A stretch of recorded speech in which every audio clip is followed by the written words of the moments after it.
standards of cover.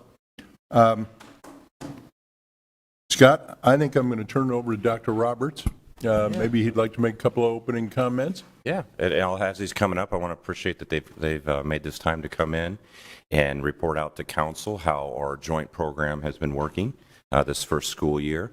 This was part of the ARPA funding that we received from the federal government. And in getting some of those funds, we asked Des Moines schools about how we could help with early childhood. And they came up with a great plan. And so we're here to present that information. Thank you, Scott. Good morning. Good morning, Mr. Mayor, members of the City Council. Today is certainly an exciting day for us. My job this morning is very simple, and that is to introduce the amazing team behind me. But I am particularly excited about being here today because we want to do three things. One, just express tremendous gratitude for your generosity. Your generosity in supporting our preschool program certainly is an incredible investment and has added tremendous value thus far and will continue to do so in terms of the work we're doing with preschool. We are so excited about having this opportunity to serve almost 2,000 preschoolers. We're at about just over 1,600 students, and the number will continue to grow. We know that during the past year, at least during my tenure here, we have seen nothing but outstanding and exemplary preschool education program, and one that will serve as a model for this entire state. I'm excited by the fact that as we continue to partner with the City Council, we will be able to identify those areas where there are still some gaps, where we're not meeting the needs of all of our families, but there is an opportunity for us to be able to do that. Finally, investment in preschool is so important. It's incredibly important. We've continued to look at the data, and the data tells us that there's a positive correlation between students who are exposed to preschool and how they are able to do academically in grades K through 5. And so the more we invest in our preschool programs, it increases the likelihood that we are truly preparing our students, our young people, for success not only in later elementary school years, but middle school, high school, and beyond. Excited to be here today. I want to introduce today, we have our director of our early childhood program, Kristen Work. We could not have selected a better leader. She has a background in special education. She has served in a similar capacity in West Des Moines Public Schools, and so we are glad to have her as a part of this team, and she will introduce the rest of the team. Kristen. Thank you, and thank you for having all of us today. I feel really honored that you all have selected DMPS to use this funding to really support our program and the importance in early childhood. I do have my team, part of my team behind me, because obviously school has started or is starting soon. So many more wanted to join, but we are short-staffed and everyone has to be there in the classroom to make sure everything's running smoothly. So today will be just part of the presentation will be broken up in two parts. The first part, updating on those 6 new classrooms, and then we have a separate part of this partnership for our community partner preschool partnership scholarships, and then finally just wrapping up maybe some future considerations with this funding. So, excuse me, the purpose of this funding was to extend more equitable access to our full day more 4-year-olds to high quality preschool. So just to give a little backstory, so with statewide voluntary preschool program funding, we get 50% per pupil funding, which is half of what K-12 gets. And so it's really hard to provide full day funding with that amount of money. So what this money has been able to provide is full day preschool with wrap care. So the difference between preschool or wrap care or child care is that preschool part is the same hours as elementary and focus all on instruction. That wrap care is more of a child care daycare to provide more of that full day so families are able to still work and support the workforce. Before I continue, I do want to hand out a few handouts to you. So these are just some stories and pictures to go along with the success of these classrooms. So I'll pass these around. And then the classrooms also made some thank yous for you all, so I'll pass those around as well. Thank you. And you all already know, because you invested this in early childhood, but it really, the long-lasting impact and the return on investment. So for every dollar spent on preschool, there's a $17 return. So it's huge. So the new classrooms, what did this funding do? It helped us to outfit these classrooms with the furniture and materials that we need, because we need the toys, we need the materials, we need the manipulatives for them to engage and learn. It also supports the teacher and associate salary and benefits. We have to maintain a 1-to-10 ratio within our classrooms. So the max capacity is 20. So we have 6 teachers and 6 associates that are funded with this funding. We are full at 120 out of 120 of these preschool slots that you are all able to provide. They filled quickly, which I think really speaks to the need that there is for full-day programming. And speaking to that, we still have about, around 80 afternoon half-day slots open, because I think transportation continues to be a barrier. Just the timing, 1 to 4 or 12:30 to 3:30, does not work well with work schedules and families in that light. We still also have 24 full-day openings within our early childhood buildings. But again, I think it speaks to the transportation being a barrier for our families, as well as we do not have that wrap care at our early childhood buildings currently. And then as part of all of this, to ensure high quality, we have to, with the statewide voluntary preschool, follow the Iowa Quality Preschool Program standards, which we are doing within these classrooms. With this funding, with statewide voluntary preschool, we have to front fund those classrooms. So we don't generate the funding for these students until the following year. So with this money, it's allowed us to open these classrooms up with hopes, Susie Guest, who was here last year, had communicated to you all in hopes in the next, hopefully this year or the next 2 or 3 years, full day funding with preschool passing. Yeah. Just a quick question about Yep. the wrap care at the preschool programs. So what time of day would that start and end? So the wrap care at the city-funded sites? Yes, right. Around 3:15, as soon as the preschool day is over. And in the morning, what time does it start? There's not any before, because school starts at around 7:30, 7:45. Okay, all right, thanks. Yep. Can I just bring up on statewide, they provide 10 hours? Yes. And Des Moines Schools picks up another 5? So Is that still currently the yeah, system? so that's the minimum we have to provide is 10 It's 10 hours. hours. Yep, correct.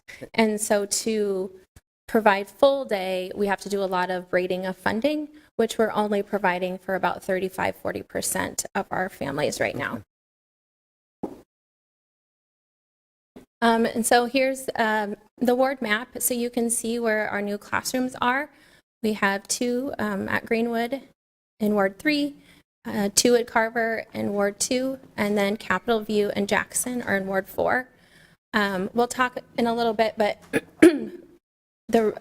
I think the big reason we didn't add any additional classrooms in Ward 1 is that is the where we have the highest preschool enrollment and where we have 2 of our early childhood buildings currently. Ward 2 is where we are serving the least amount of students in preschool currently. Is where we are serving the lowest number of preschoolers. And where do you have preschools in Ward 2? Oh, let's see. Let me look back at the map. Well, McKee is an McKee, preschool yep. center. McKee would be the Is the a main preschool one. center, plus Yeah, they but I'm just wondering what other schools. I don't believe that we have any other than Carver. Carver. Correct? Carver and Just Carver. McKee. So that would be part of maybe my future considerations at the end of where maybe we could adjust so we're serving more in Ward 2. I'm just interested because I hear people, and I know future maybe Madison would have a preschool. Yeah. It's just interesting that we have some of our most at-need students there in Ward 2, but yet we have a preschool at Hubble, which has the lowest enrollment of, I think, any of our elementary schools. Not Hubble. So I'm just interested why we don't have more in the neighborhoods that are the most needy. Agreed. And I think that's something that we have to continue to think about and focus on as we open more classrooms. Is it a space consideration within each of the buildings? Yes. Okay. Yes. And so we're going through a 3-year facilities planning right now as a district. And I don't know if you want to speak to any of that. It just doesn't feel real equitable to me because I know that it's a space consideration. I didn't bring that up, but everybody should just know that there were quite a few East Side schools that were closed. And we don't have as many elementary schools as we should have. And we have overcrowding. I mean, our schools in Ward 2 are jammed full. So, yeah, you don't have room for preschool, but it feels kind of an equitable issue to me. Yeah, very quickly, thank you, Councilmember Westergaard, for calling that out. And while we do have some physical space considerations, we are prioritizing making sure that we are anchoring our decision to offer preschool in a more equitable way. So as a matter of fact, in preparation for next year, we are thinking about really tapping into our more creative and innovative side by considering whether those are satellite classrooms or looking at some other options. So certainly before we get into the next school year, we'd love to provide the council with an update about where we are and what we've done to make sure we do that. I would appreciate that because I questioned voting for this the first time, and the previous person stood here and said, oh, they were going to look at more preschools in Ward 2. Yep. So I just have great concerns. Thank you for calling that out. We're committed to bringing an update to you. Okay, so now I give you an update at each building. So here's Carver Elementary, where we added 2 classrooms. You can see the enrollment is 40 out of 40, and you can see the demographics of the students that are enrolled there. Additionally, we, as opposed to the other buildings where we use Metro Kids for that wrap care, at Carver we use the Boys and Girls Club. We have 14 students enrolled in that wrap care. There is space for more, but there is not an interest at that building.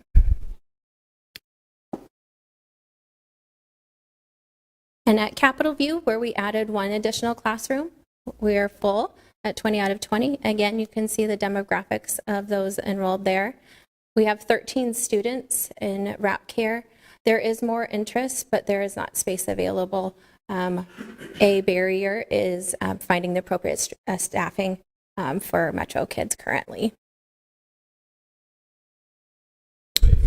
So, excuse me, so when I say space, slots, because with Metro Kids, you have to have stay in a certain ratio. And when you can't hire additional staff, you can't serve additional kids. But physically, you have enough. Yes. Okay. Yes. And then at Jackson, where we added 1 classroom, full enrollment, and you can see the demographics. And we have 9 students in wrap care, and again, same problem. We have more interest. It's just the staffing to be able to support that wrap care. But again, you have physically enough Yes. space. We Yep, just and need a more lot of space. these buildings, we are using the preschool classrooms for that wrap care. So that way they still have access to developmentally appropriate materials. What's a teacher? What's the pay for the teacher? For preschool, it's the same as K-12, same pay scale.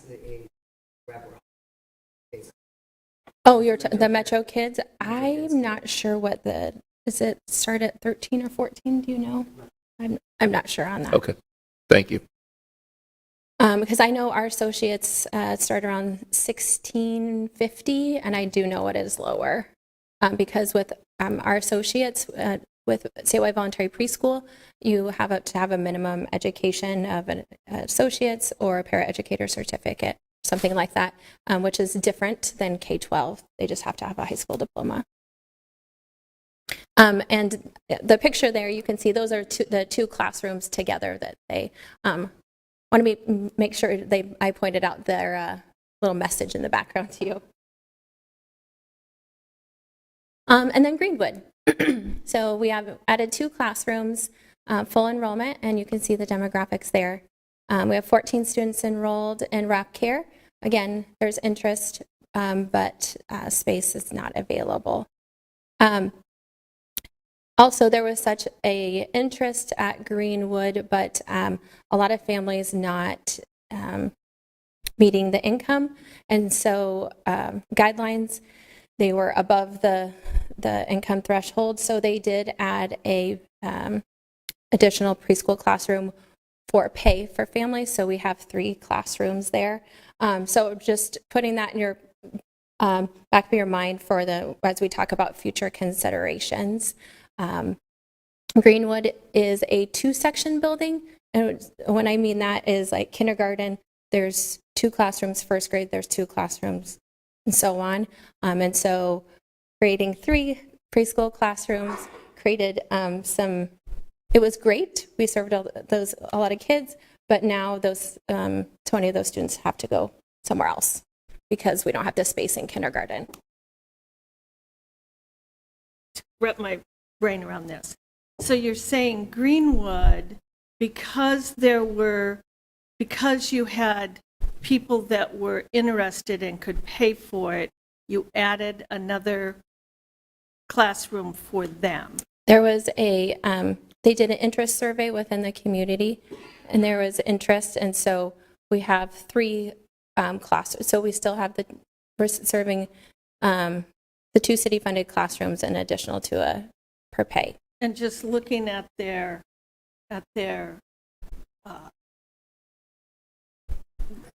ethnicity, it's much different at Greenwood than it is in the other schools.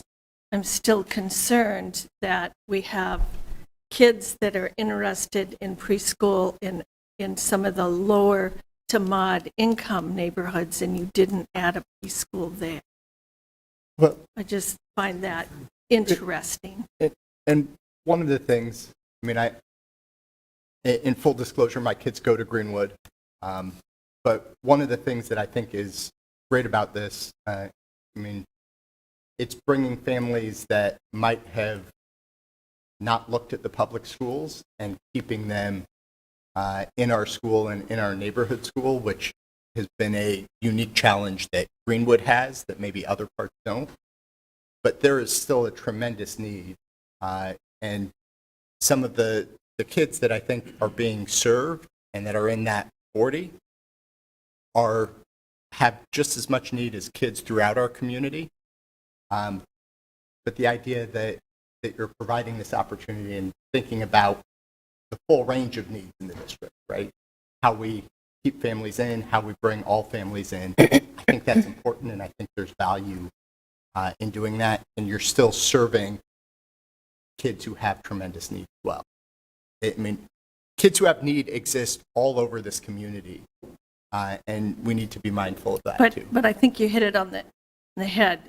People who live in that area have private school options, and Greenwood is not very full. And yet we have overcrowded schools in other That's why they're doing a But demographic study. That's fine.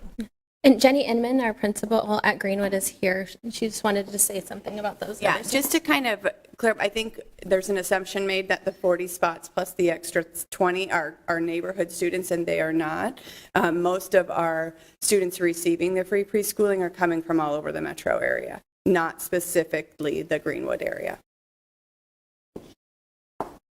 Thank you, Jenny. Okay. Oh,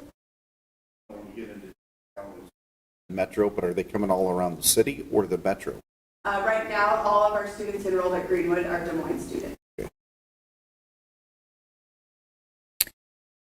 okay, so we're going to shift focus just a little bit to the community partner scholarships. So this was in an effort to support our community partners. So with statewide voluntary preschool, part of that grant is when it came about, a lot of districts didn't have the capacity to serve all of their students in preschool that they serve in kindergarten just due to space. And so community partnerships are part of that. With DMPS, we have 14 community partner preschools that we partner with. I'll show you on the next slide the 4 that actually took advantage of this, but just wanted to speak to the RFI. Those were sent out to all of our community partner preschools to see where there was an interest. It wasn't as high as I think we anticipated. These were the expectations that needed to be followed to ensure that we are trying to reach all students, but also make sure that that high quality. Just targeted at 4-year-olds at that poverty line, full-day programming with wrap care. The reason it says no religious education is because 9 of our community partners are parochial or private preschools. And then obviously there needs to be an early childhood teacher and associate that are licensed, research-based curriculum and assessment.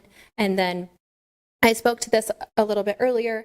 We have to follow the Iowa Quality Preschool Program standards, but there's 2 other standards that you could also follow, the Head Start standards as well as NACE, or the National Association for Education of Young Children, which a couple of our community partners are NACE accredited, so they had to follow those expectations.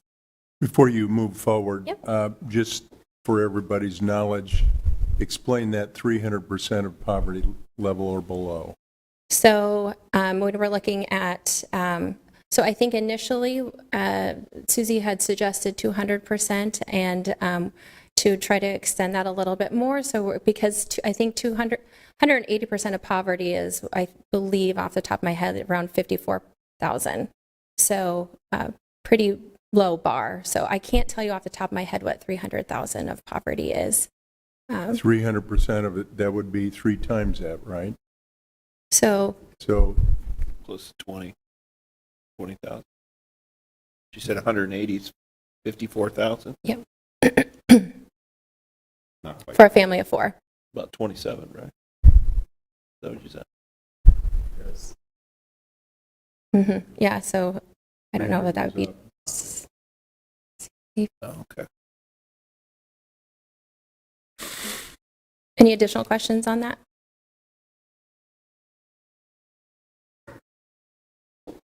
So you can see the city scholarships, how many we had interest. I think 2 of the barriers here with not having more interest is the part of it being the income. So I think some of our families and our community partners just didn't meet that income level, as well as the amount of the scholarship. So it was $1,000 per student, which just doesn't go very far when you're looking at trying to provide full-day preschool with wrap care. So I think they did not go over as well as I think we initially had hoped for, unfortunately. So a review of what the financials looked like. So over 3 years, providing $3.3 million. This first year, $1.3 million. So that was to outfit the classrooms, get everything started. That pays for the teacher's salary and benefits. And then over the next 2 years, $1 million to maintain the teacher's salary and benefits. The scholarships were $600,000 over 3 years. So with just for that $1.3 million, with our projected costs about $110,000 carryover we're predicting for this year. So with that being said, we'd like to consider moving one of the city-funded classrooms to Madison and using that extra scholarship money to fund an additional classroom at Madison. So having 2 city-funded classrooms at Madison in an effort to try to provide more equitable access in the areas we know that we're not serving. But it's just considerate. You're just considering. I'm proposing. You're not committing to it. No, I'm proposing to you all today if that's something we could look more into and consider.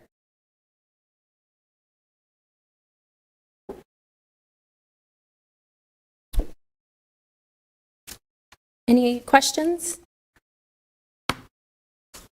Well, I'm sure you've gotten some great comments and questions here, but I want to thank the district and with the partnership, because it is very clear that the children benefit greatly from this early childhood program. So keep it up, expand it, and let's try to make it happen all across our city. Thank you. Oh, Can I just ask, in the total of how many kids are entering kindergarten? Because I read at a school in a kindergarten classroom. And he said many of his kids still don't have. How many kids would you say enter our kindergarten classrooms with no preschool? Or maybe quality preschool? 60 to 65%. We are currently serving around, the last time I looked, I think it was around 35 to 40%. So we have a lot of opportunities still. We And have a Are you lot still of, lobbying at the state for kids to get all-day preschool for Yes. kids that live in poverty? yes, Okay. yep, that is the legislative priority for the district. And Dr. Roberts and I have been meeting with legislators advocating for that. I wanted to also speak to, we just pulled the data for our students that attended preschool versus those that did not attend, what their scores, their literacy and math benchmark scores look like in the fall. There continues to be a huge gap, but the scores of the students that did attend preschool are even better than the year before. So we know what we're doing is working. We just have to, we got to create more access and reach more families. And we need to educate some people under the Gold Dome how important public education is, and certainly preschool public education. Absolutely. So can you said a couple different numbers there. You said one was 65%, and then you said 35%. So what? So I'm saying 65, around 65% we're not serving. So We're serving about 35 to 40%. okay. So 65% it doesn't have any preschool before they get into kindergarten. That are not attending DMPS preschools, whether that's a district classroom with us or one of our community partner preschools. But not necessarily no preschool whatsoever. Correct. What's difficult for us is to know if somebody attended in West Des Moines or Sure. Southeast Polk. So this is Okay. the only number we can be very sure on. Okay. Probably pretty close. Thank you. At least Yep. 50. How does that number of 65 compare to the other districts in Polk? I'm sorry. How does that number compare to other districts in Polk County? I can only specifically probably speak to West Des Moines because that's where I served before. We served about 80% of students there. Granted, it's a quarter of the students, so I think it differs a lot based on the situation of where classrooms are, family situations. Some families, it's a lot easier to transport half day. So I think there's just a lot of different variables so I couldn't tell you hard numbers. Okay. Yeah. I would say the half day is the biggest issue for Des Moines families because it's a workforce issue too. You can't go pick up your child at 11:30 Absolutely. in most cases. Yeah. 2 questions. What's the pool of teachers like for the preschool classes? Are there plenty getting certified? Is there a lack of candidates? Or I would say our pool is much smaller than it was 4 or 5 years ago. We just don't have as many students going into education and specifically early childhood, Okay. unfortunately.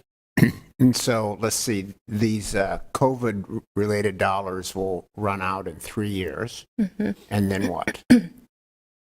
So I think hopeful that full day preschool funding passes.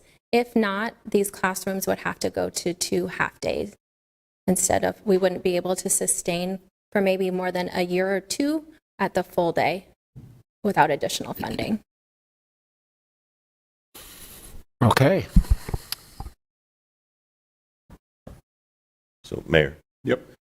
so we heard that they need to plan for next school year here pretty soon, and have put a good suggestion of shifting some of those resources to another classroom.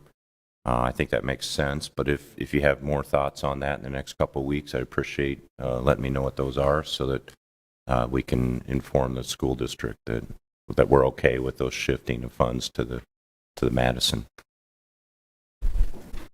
Thank you so much, and I genuinely appreciate the partnership and getting to talk to the staff in these city-funded classrooms to just, like, I could have written a whole book for you on the success stories. So it's made a huge impact, and I sincerely thank you. Thank you. All right, Mr. Manager, let's move on to the fire community risk assessment and standards of cover. Yep. And I know we've got a team coming forward with Chief to give this presentation.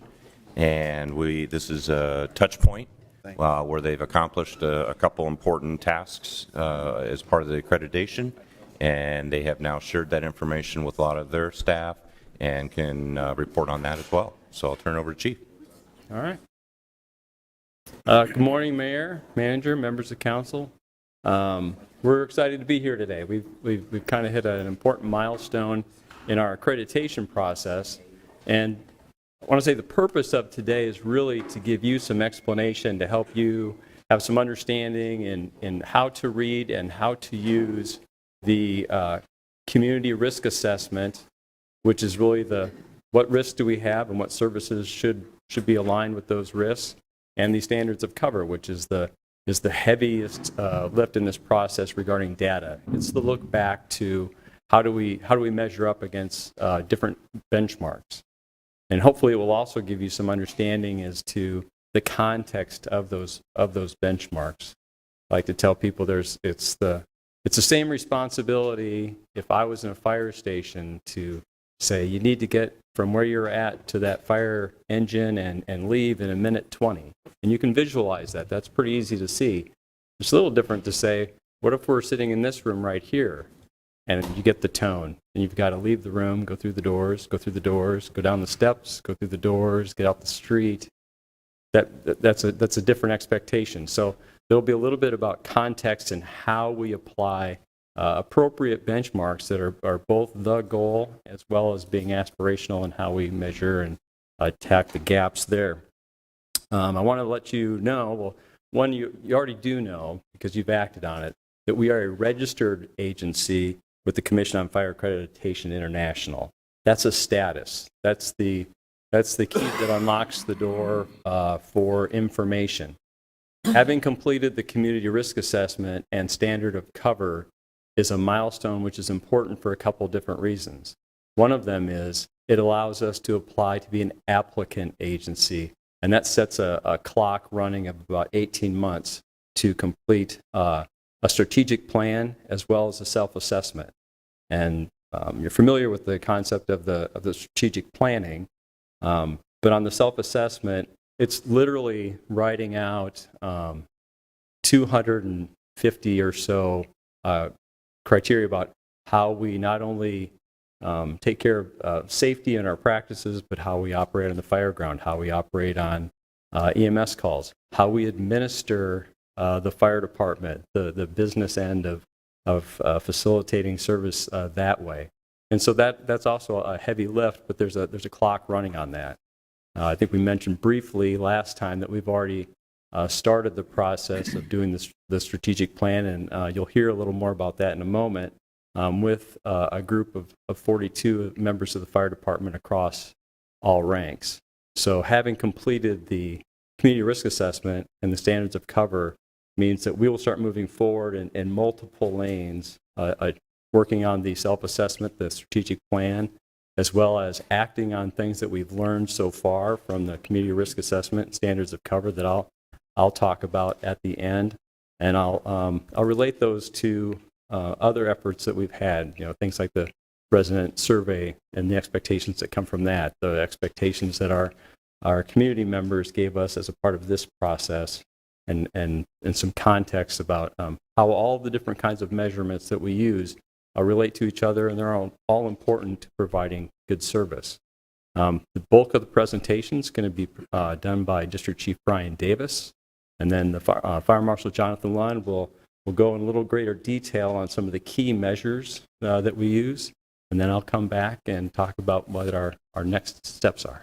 Chief, refresh my memory. When did we approve for you to start this study? I think the first time we talked about it was in about 2015 or 2017. I don't remember the date, but 2015. It's been more than once, actually, that you've acted on it. Yeah. Okay. Thanks. So between 2015 and 2021, what was all that prep work to get going, or I don't quite understand. So that was like 6 years. What was going on in the background? So. When I get that question, I actually think back to when I interviewed for this job, and the question very specifically was, how do you feel about accreditation, and will you achieve accreditation? And my opinion at the time was, the best way for us to measure and move forward with the fire department is by becoming an accredited agency, not for the fact of completing the process, but because of all of the things that it will take to get there, change behaviors, change technology, all that kind of stuff. And the follow-up question was, when will that be? And my answer at the time was, we will not be able to do this for about a decade. I said that in the spring of 2009. So I'm not saying that we couldn't have gone faster, but going through the budget cuts that we had in the early 2010s, where we got our staffing down, went from 312 down to 272, and the changes we had to make and the amount of work it put on the frontline people just to survive. We spent our time surviving. And in between that 2015 and 2020, when we could, from available people, we were physically assessing 8,000 buildings.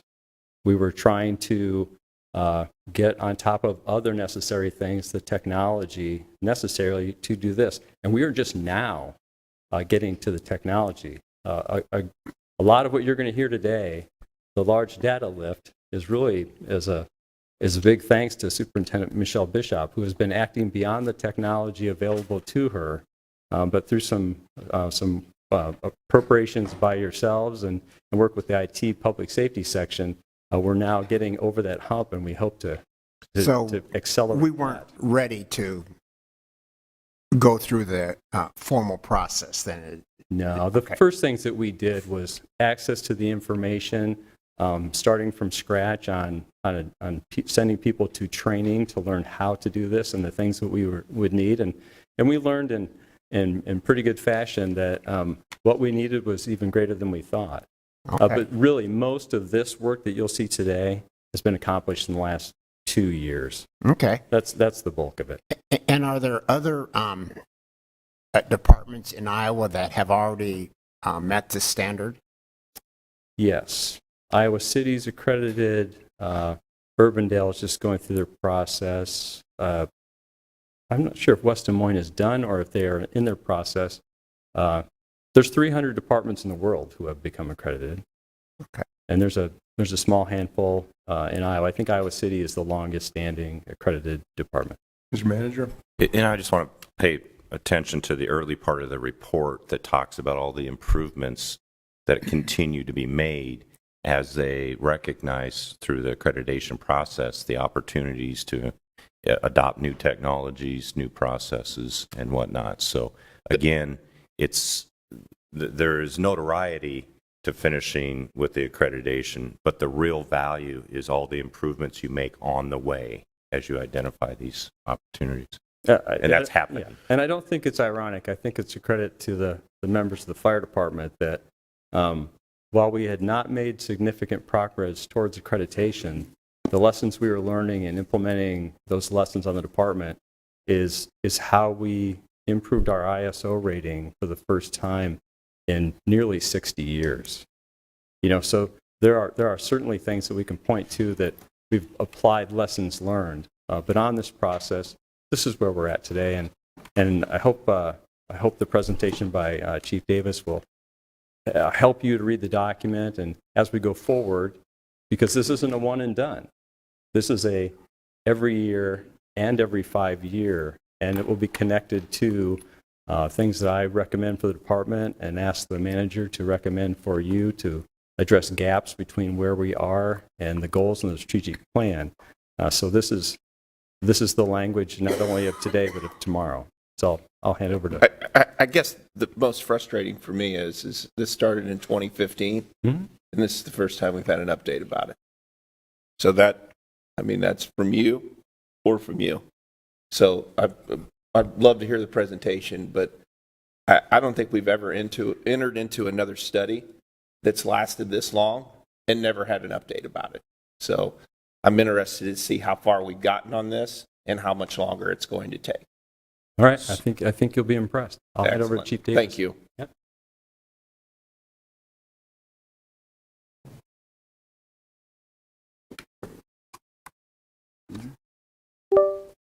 Good morning, Mayor and Council. I'm Brian Davis. I'm a district chief with the fire department, and thank you for the opportunity this morning to give you a little bit of a perspective on how to look at this document and how to read it, because there's a lot there, no doubt.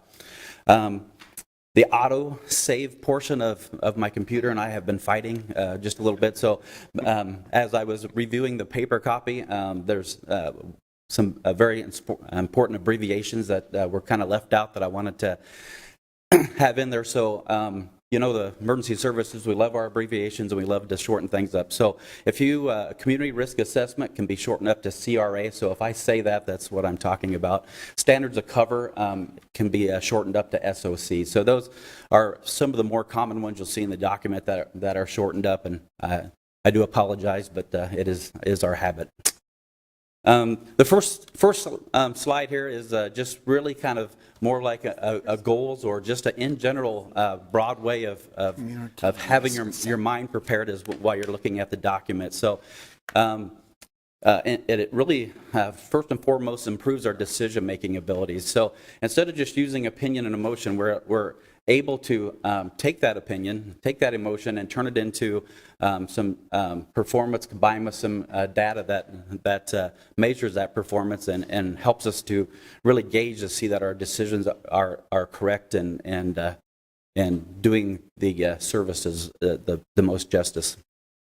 Second point there, it serves as an awesome tool for the strategic planning process. So because that process is ongoing and takes some time, so does this. The elements of this document, the format of it, helps us see where we're at, look at how we need to adjust and make changes, then allows us time to analyze that data and make sure those changes are performing and putting the best services to the public, because that's what we're the most concerned about, is making sure that we're providing a nice standard service across the community. Also, while you're looking at the document, think about the services, the service delivery information. So the document looks at all the risk that the fire department currently manages. And those were broke down in the categories: fire, EMS, and then the specialties, the hazmat, the water rescue, and technical rescue. So really what the document identified, some cities use this as a tool to decrease programs, things like that. The document showed for us that we're hitting all those general risk areas and categories, but with some adjustments or improvements to those current services, we'll just continue to get better. It also provides the reader with a view of the entire fire department system. So changes have an impact to affect everything in the whole system. So the document is looking at so many different areas all the time to allow us to gauge where those changes are having positive and hopefully not, but negative effects, and helps us, once again, to the first point, make responsible decisions and make sure that we're moving forward. And also important too, it also provides avenues to have those internal, those firefighters and those external people, the members of the public, their information, so that we know that we're meeting their objectives too. So we'll go kind of fast through the first 65 pages. Yeah, you're welcome. But I don't want to take away their importance, because the document is designed for people to learn about our community and to read the document and learn something about our services, something about the risk in the area and how we're managing those. I also like this section because, as we'll talk about in the next slide, it is a format provided by the CPSE, the Center of Public Safety Excellence, but the information in these sections were actually committee members from firefighters and folks that work for the fire department. So this is their writing. It was just put in the document based upon them. So even though most of you know about the city of Des Moines and the history thereof, description of the community, if you're an emergency services reader looking into this, you're looking at that we have a couple of rivers, you're looking at that we have the need for hazmat services, you're looking at the just the general makeup of the community and what kind of fire and emergency services need to be taken care of. History of the agency, it was kind of cool for me. It shows where we began as a volunteer companies to what we have grown to today, and how with this description and levels of service and delivery programs, how we've adjusted over those years and actually have fine-tuned all those risk areas and our ability to manage them. The other two sections, the apparatus types and locations, just gives, once again, that reader that's not as familiar with the fire department or the city of Des Moines, kind of a snapshot or a view of where all this stuff is located and how it's designed to meet the needs. And the community response summary is just simply a year after year after year look of, and then you can develop some trends and see some different areas of our services that are, in this case, increased over the years. 5 somewhere? I don't think I've seen it. Have I? Yeah, it was made available, and if it's something you want a full printout of, just let Joyce know, and we can. It's like a book to binder. No, I'll just do it. With appendices, it's 338 pages long, something of that nature, but it is available through digital resources. Overload of data. I think it was meant to do that. So, so what do we gain from those first 65 pages? Once again, we gain the information that it is a standard format set by the Center for Public Safety Excellence, which also helps with accreditation and where we're going with that process. Once again, provides the reader a view of the city's urban structure, the population demographics, all the characteristics of the community. So it lays that foundation of why we have urban firefighting resources instead of wildland firefighting resources. The specialty teams, we need hazmat, or hazardous materials, sorry, that's an abbreviation there, hazardous materials response, water rescue, and technical rescue, because nobody else in the community is able to provide them in the 24-hour, 365-day method that we can. It also gives us a look at how the resources are distributed and concentrated and to provide the fire and emergency services, rescue services. Excuse me, staffing diversity needed to match the population demographics. We need to look like the community. We know this, and so by doing that community demographic study, we can get a feel for areas that we need to recruit and ways that we need to diversify our staff.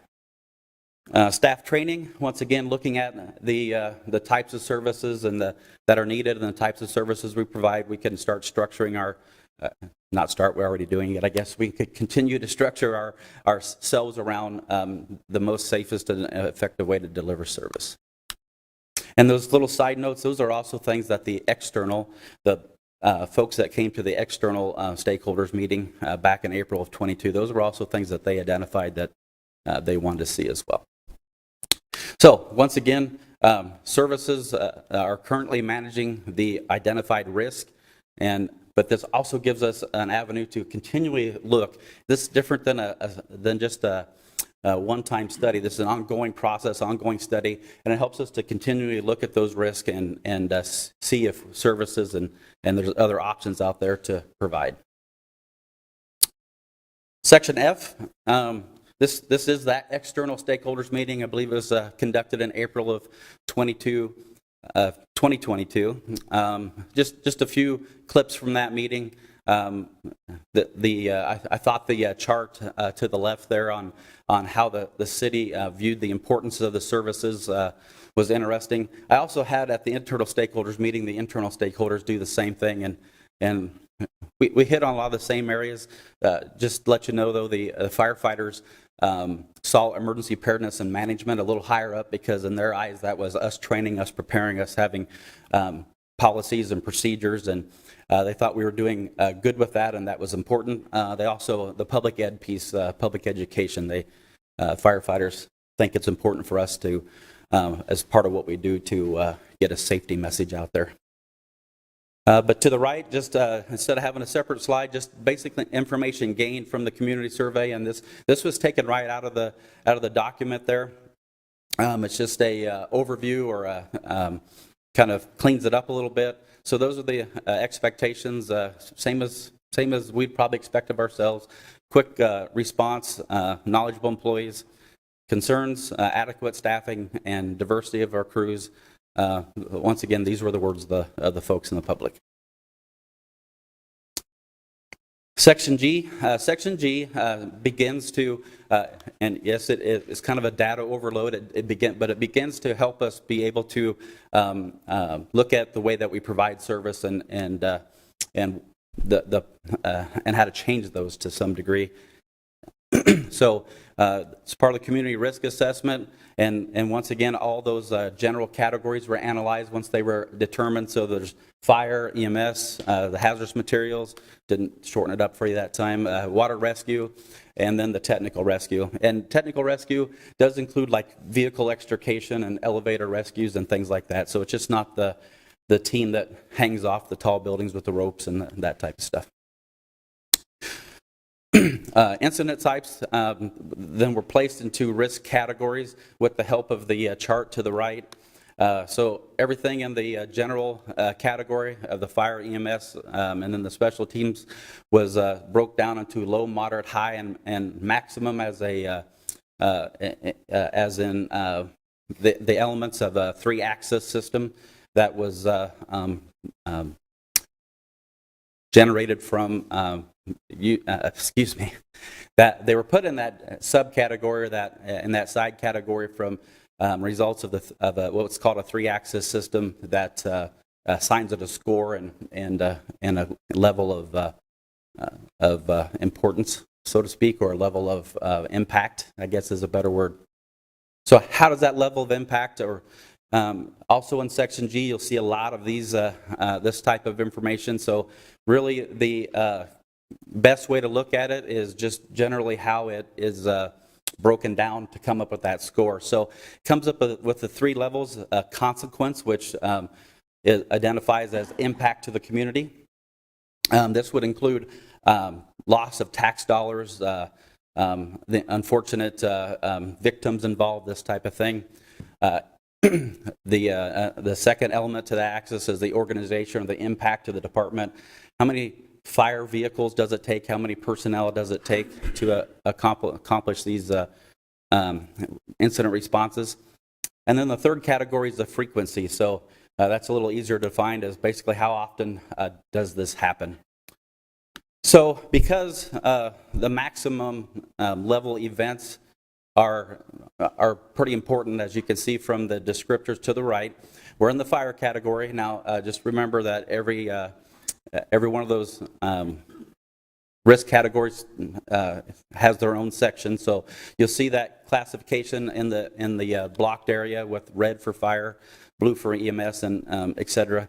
But it shows the event type, structure fire, mid-rise on this example, and then the second one's the structure fire residential, and a structure fire high-rise. I chose these three things to compare to because they're all in the maximum category, but they all reach or add up to that cumulative score for different reasons. So frequency for some of the larger buildings isn't a high score for us, or isn't there. So like a high-rise building, it's going to lose a little there in that access system. But the other two are going to gain a little there, because a mid-rise building would be like a 3-story apartment building or a 2-story apartment building, and then a residential is your single-family dwelling type things. So the next category with the organization, and so this is our impact, or how much apparatus do we send in people. As you can obviously know, a big tall building takes a lot more people. A 6 actually for the single-family dwelling or residential fire is a pretty high score. That's when your scale is 2 to 10. That's pretty significant. And then that mid-rise, it also takes a high amount of people just because of the size. Consequence, once again, consequence to the community with the high-rise buildings, for example. Those are going to score up there pretty high because of the potential economic impact, loss of jobs, loss of tax revenue, loss of wages, possibly loss of life because there's a lot of people occupying those buildings. The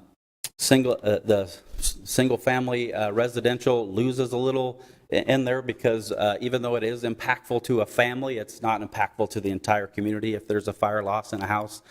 And then with the mid-rise, it gains a little as well.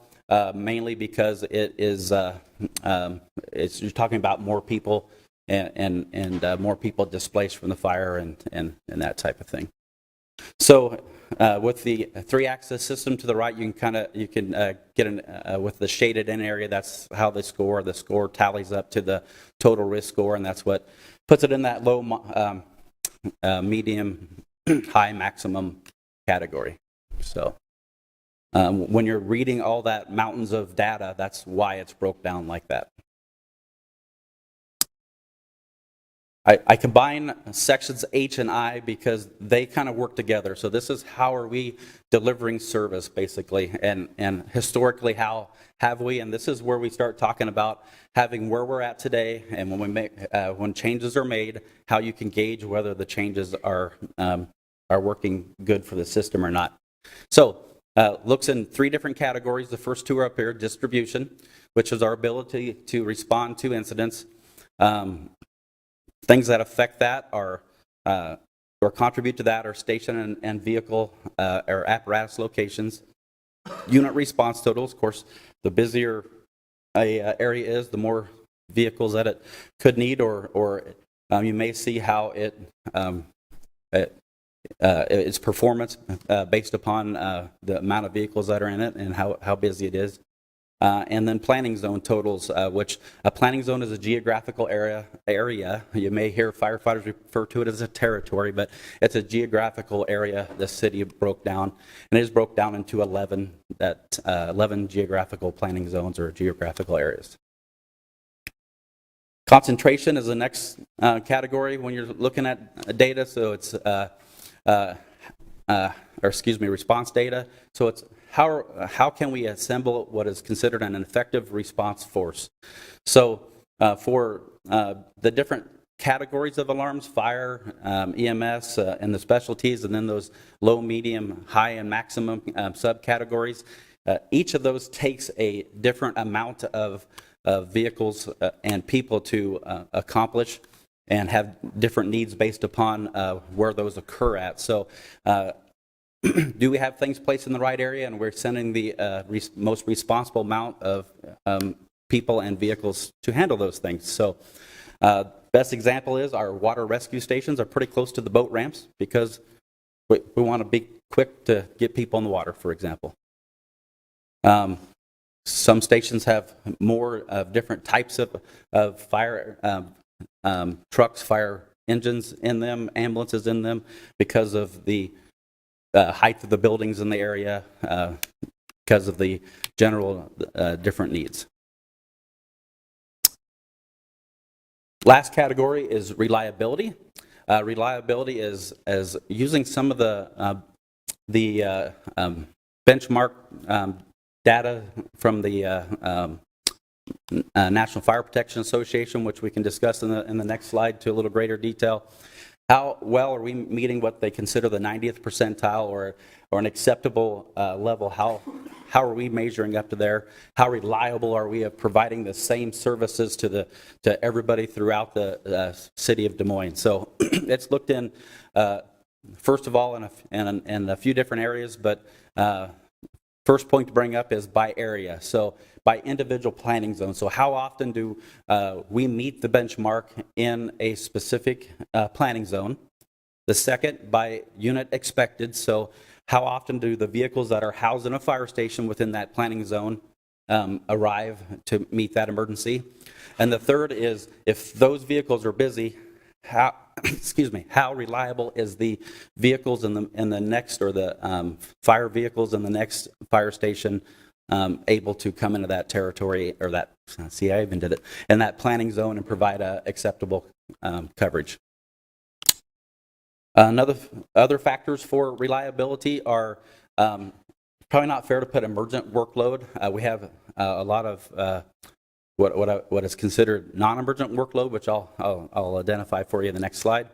But workload, basically, and workload comes in a lot of forms: training, responding to incidents, just all that type of activity. Unit utilization, that is the amount of time that our fire department personnel and vehicles are on a call. Out of service time. Out of service time could be a few different reasons. Could be the vehicle is getting repaired. It could be for staffing. Also, I think if when you're looking at the numbers a little deeper, you see that the downtown, the planning zone 1 area, their numbers are like around 5%, which seems high to me.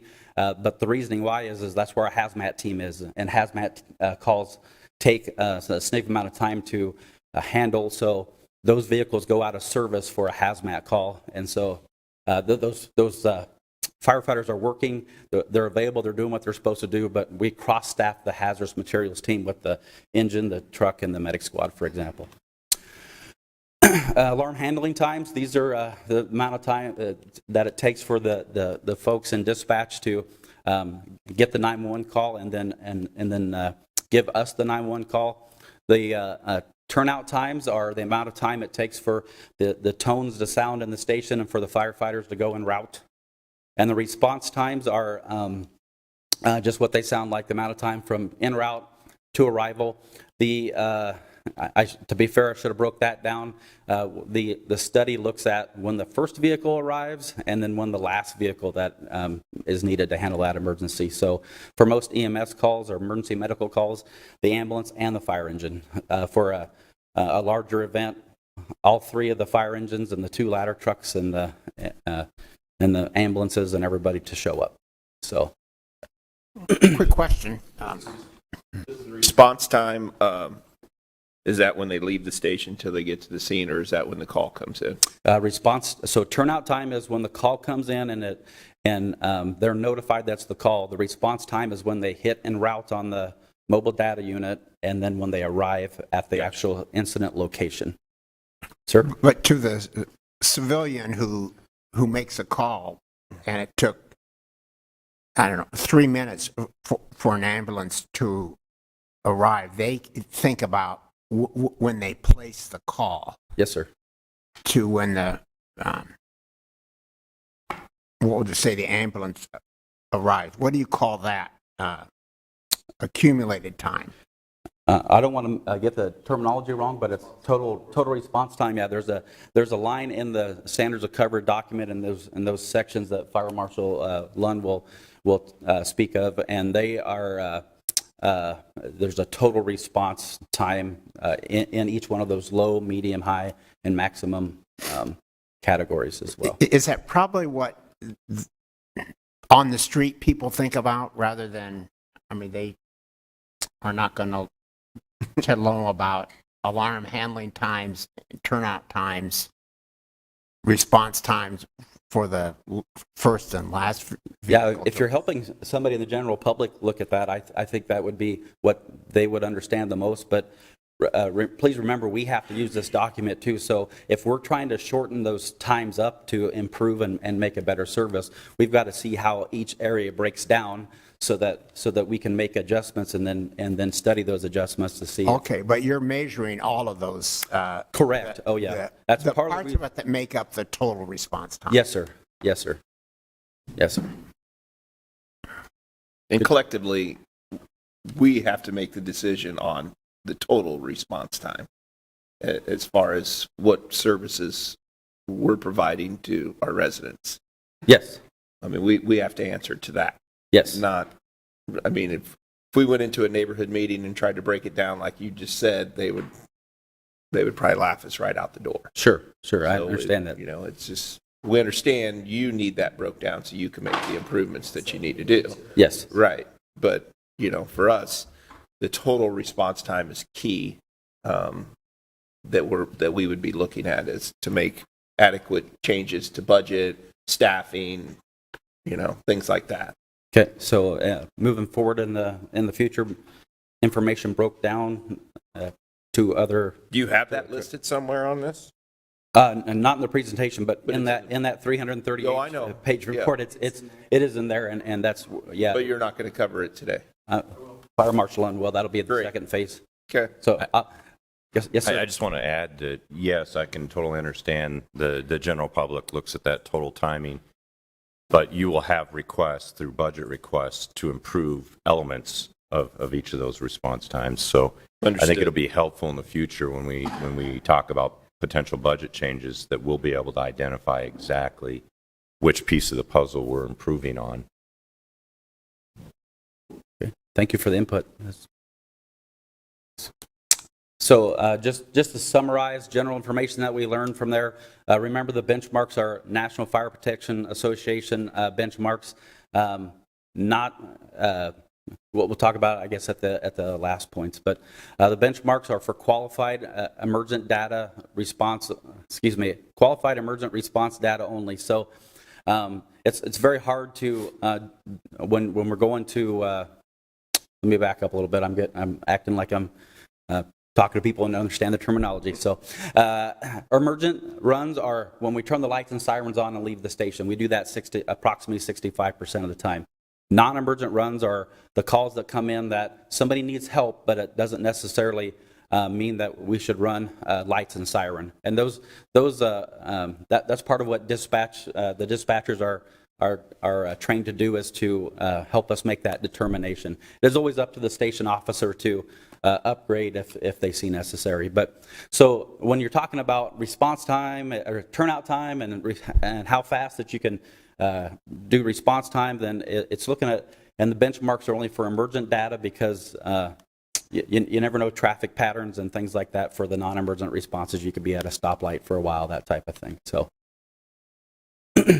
So it also, we also can learn from those, from looking at the data, is to provide a guide for quality performance, to quantify performance and make adjustments. So to the next point, like I said, when we can look at ourselves, see where those deficiencies are, a lot of data for somebody who's not us, but each one of those line items does mean something to us or our system, and how we can look at ways to improve those. But and then know where those improvements are going.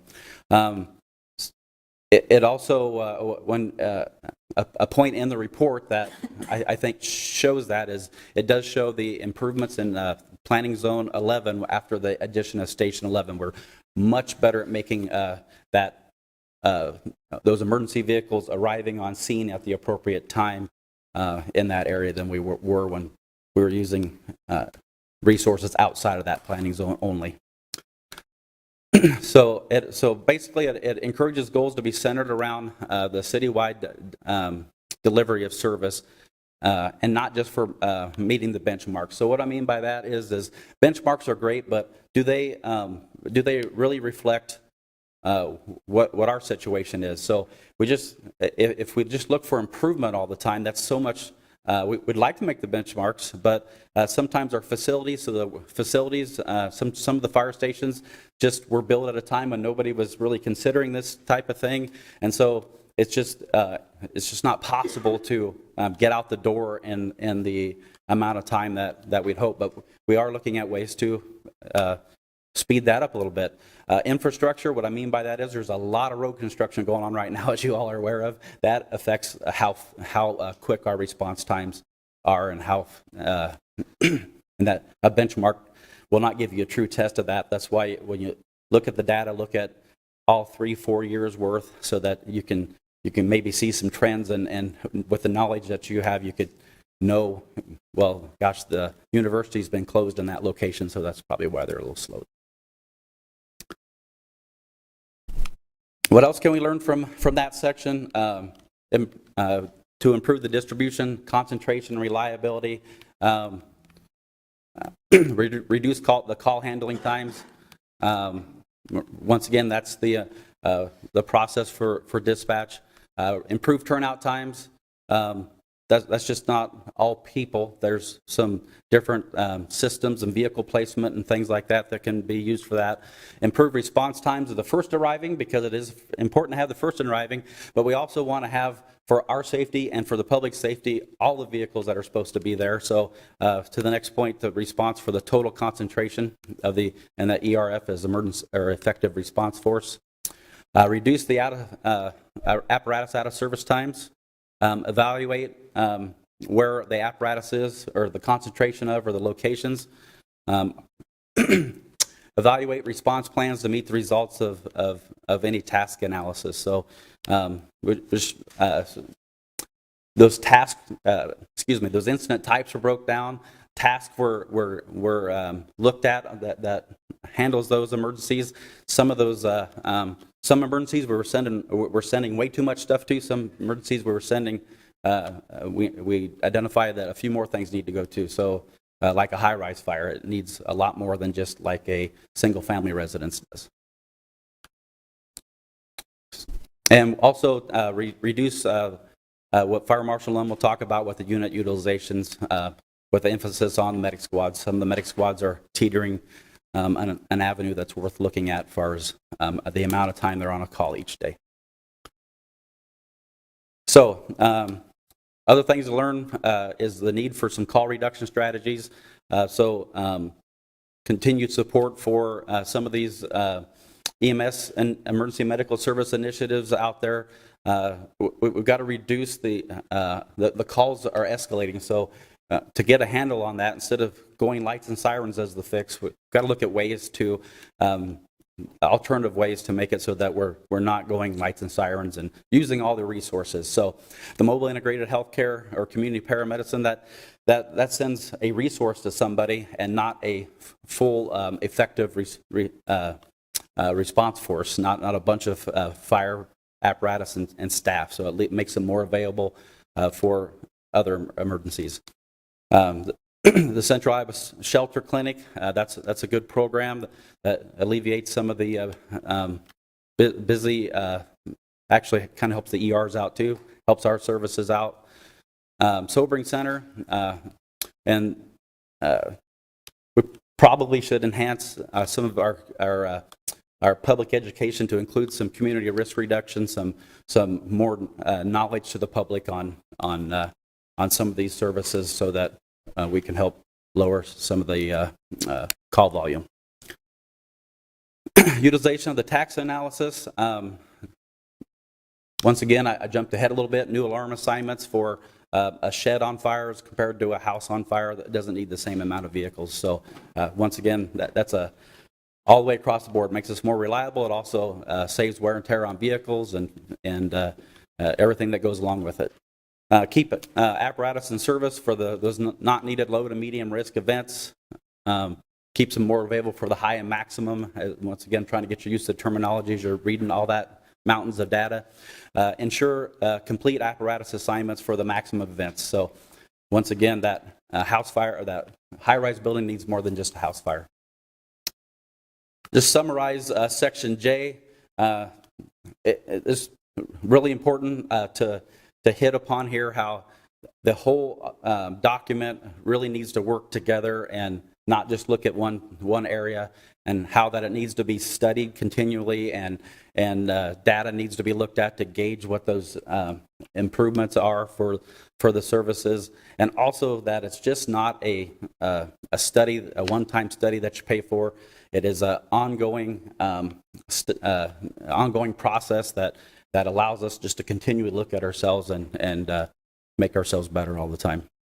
And this is the avenue or the plan in place to do it, how to look at the data, how to review it, when to mark changes, and then how long to study them, or a commitment to. So, Yes, sir? so this is an 18-month study then that has started or is about to start? I'm not. The data in the report is historical data from up to from years past up to from 2019 to 2022. Once we make a change, we have to study this change over time to gauge what the improvement to that change, or if there was a negative effect to the change. And that involves data and community perception. We don't want to have a good idea and have the community think that it's not. So, Well, there's some reference to starting in October of 2023, I thought. Maybe I missed that. in the second part. I mean, we really started in 2015, but nothing was done for 4 years. Well, let's see. I thought I made a note on that. Sorry, I'm not finding my note on that. But I thought that, so the 18 months, is that, am I imagining that? Maybe I am. Don't know any of them from. There was a reference to 18 months in the next phase. Yeah, both the community risk assessment and the standards of cover is historical and risk and data up until now. And what I mentioned before was that when we go from being a registered agency to an applicant agency, that starts a clock of 18 months, during which we complete the strategic plan as well as the self-assessment. Those two are essentially the final two documents prior to becoming the candidate agency and going in front of the commission and having the on-site visit. So that's the 18 months. Okay, and has that period started then, or? No, we'll come back to you shortly to say, having received the CRA SOC, we have that. We're starting these actions. We've already started the other processes, but we need to move on to being an applicant agency. But it's not we could do it on our own, but I think it's better to publicly have it before you, to have record of it. Okay. Yeah, et cetera. Okay, I'll finish up with a few more points before I hand it over to Fire Marshal Lund. So, what's next, or what's part of the process next? So, previously, when we were here for the last work session, we were going to have the internal stakeholders meetings. So we've now had those because they were the following days. So December 5th, 6th, and 7th, employees of the fire department met in 3 different sessions. There's 42 staff members that volunteered to come. They were compensated, but they gave they signed up. They were various ranks, various levels of tenure, various sections of the fire department, such as there was folks from our mechanic shop there, as well as some administrative assistants, as well as people from all the 40-hour sections, and then the station personnel. I can't stress enough how important that input is moving forward. They were asked a series of questions. It's called a SWOT analysis: strengths, weaknesses, opportunities, threats. So we got input from all the firefighters, from not only things that they think are good and bad that we do, but also stuff that they know's out there and that we should work on, and also things that are out there that could affect us that should also be a high priority as well. What was the percentage of firefighters? Percentage of? Of the 42. I could get my list out. It was somewhere around 30. Around 30 were people in 30 out of the 42 were the gentlemen or ladies in the station. in the stations, and then there was folks in like fire prevention, special operations, training. So all firefighters, just in different sections of the fire department. But the folks that are in the stations is They were well represented. 30 out of the 42. Yes, sir. Okay. Yes, sir. Yeah, and there were some probationary firefighters in there, and there were some captains that have been on the job for 30 plus Sure. years in there as well. So assistant chiefs, a couple district chiefs. So yeah. Electronic survey. So we want to get the information or the opinion from all firefighters. So currently working on an electronic survey to distribute out to everybody. The in-person meeting allowed for input as far as I didn't guide it. People gave their responses that they wanted to state. The electronic survey might have to be a little less personal. It might have to just help us quantify what the in-person group's responses were.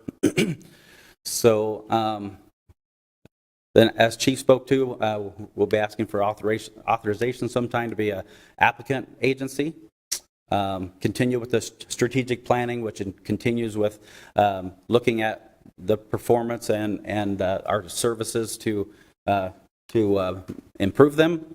And then, as the last step, once you become an applicant agency, is to do what they call a self-assessment process, which basically breaks down everything, not only with the fire department, but the city's budgeting practices and firefighter health, and ensures that the city and the fire department have solid plans moving forward to manage all those areas.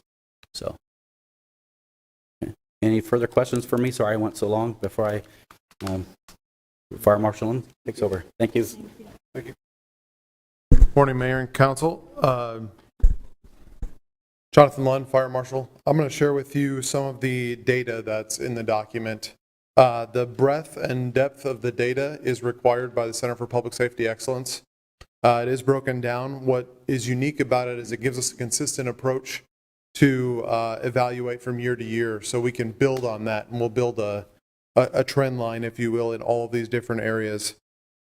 Another unique thing is it allows us to see those improvements.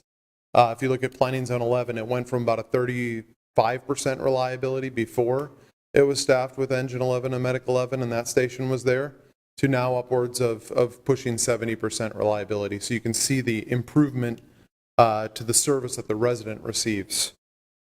So the first piece, and the important part here, is there's a number of different pieces that we have to consider.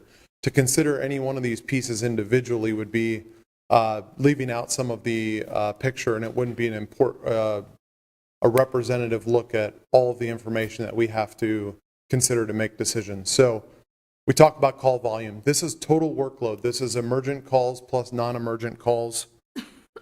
In the document, you'll see this is broken down by planning zone, by apparatus, by time of day and day of week for the different planning zones. Again, that allows us to really look at our system, and when are we not meeting our benchmarks? Is it because of the number of calls, or is it because of the location of calls, or is it because of the number of units that are available during that time? This measures the total demand for service on the entire system.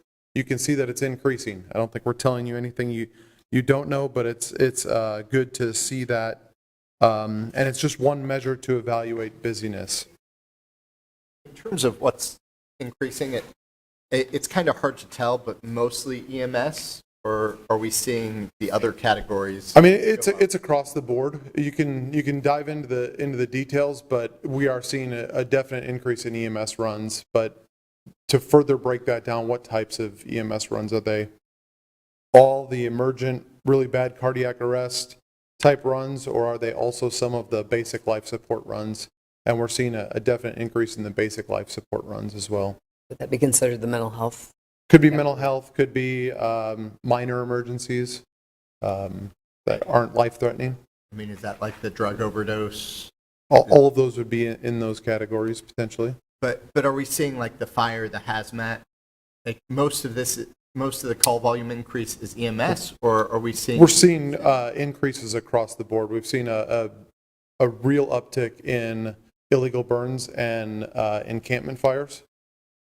So we've seen that. That's been a tremendous increase. So to say that it's one category wouldn't necessarily be accurate. It's been in all of those categories. It's one of the things that happens as we grow as a city, we will see a greater need for service.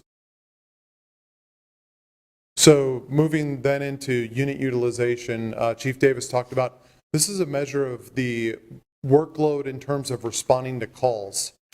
These percentages are adjusted for time in service. So this is if you totaled up all of the time in a 24-hour shift that the crew was responding to calls. So from the time the crew is alerted to the call to the time they go available. So for example, if they were busy 25%, if that number was 25%, that would mean 6 hours out of their 24-hour day in totality is devoted just to running calls. That doesn't include training. That doesn't include report writing. It doesn't include physical fitness. It doesn't include other duties. That's just their call volume workload. So those are some of those percentages there. And again, they're corrected for out of service time. So they're normalized for that. And what would you consider a good number here, a good percentage? We've said that 25% is the threshold that we absolutely have to evaluate, that would be approaching a level that's too much. There's a number of national studies that you can look at. Not all of them, like for the medics, look at 24-hour service delivery in terms of fire-based EMS. So you have to be careful when you look at a study that says 40% or 50% is an appropriate threshold. That might be a private ambulance company that maybe is doing 8 or 12-hour shifts. You have them color-coded to green to yellow. Yellow is getting to the Yeah, point. yellow, orange, and red are getting to the points that we need to look at. Okay. And then the black means They're not there. We don't have, in those planning zones, we don't have a ladder truck or we don't have a fire engine. And the 0 in planning zone 2, we have had a medic in planning zone 2 at times. It hasn't been consistently there. And are these planning zones, if I look at. They roughly correlate with where the stations are, that's correct. Our planning zones are which station would get there fastest. Yep. So with 2, I know that we've had a medic there. Mm-hmm. Sometimes is that just because we don't have enough staffing? We've to done put a some medic pilot there? studies to look Right. at, is that the best place to deploy an ambulance from? And you'll see later on, and if you look into the details of the reliability, which I'll go to next, this is the overall reliability. Yeah. But you can see some of these planning zones you can get to from other stations relatively easily and still provide a similar level of service. Yeah, but doesn't that make our reliability in some of those areas that you're pulling from, as you see here? It could, and so that's the next slide we'll talk about is reliability. So this is the percentage of emergent calls. So anytime we talk time, we're looking at emergent calls. So if you look at these call tables, in the larger table it has more information. Make sure you look at the number of calls that it's relating to. Because that is even in all the gap tables that I'll talk about in a second, if it's only looking at 3 or 4 calls or 100 calls, it may not be as reliable of information, whether compared to information that's looking at 30,000 calls. So Just take that with a grain of salt. This reliability table is basically explaining the experience that the resident receives. So this is, we're looking at everything at the 90th percentile, but we also want to know how often do we meet that mark. So Chief Davis talked about alarm handling time, and there's pieces there that are out of our control, specifically the fire department. So we look at reliability in terms of turnout time plus travel time. So these percentages on this chart show you the percentage of time that the citizen calls and the right resource arrives at their front door in that turnout and travel time benchmark of 5 minutes and 20 seconds cumulative. So, for example, if you're in planning zone 1, 87% of the time, the ambulance that you're looking for arrives within that 5 minute and 20 benchmark. So again, we have to look at the number of calls that this measure is looking at, and then also look at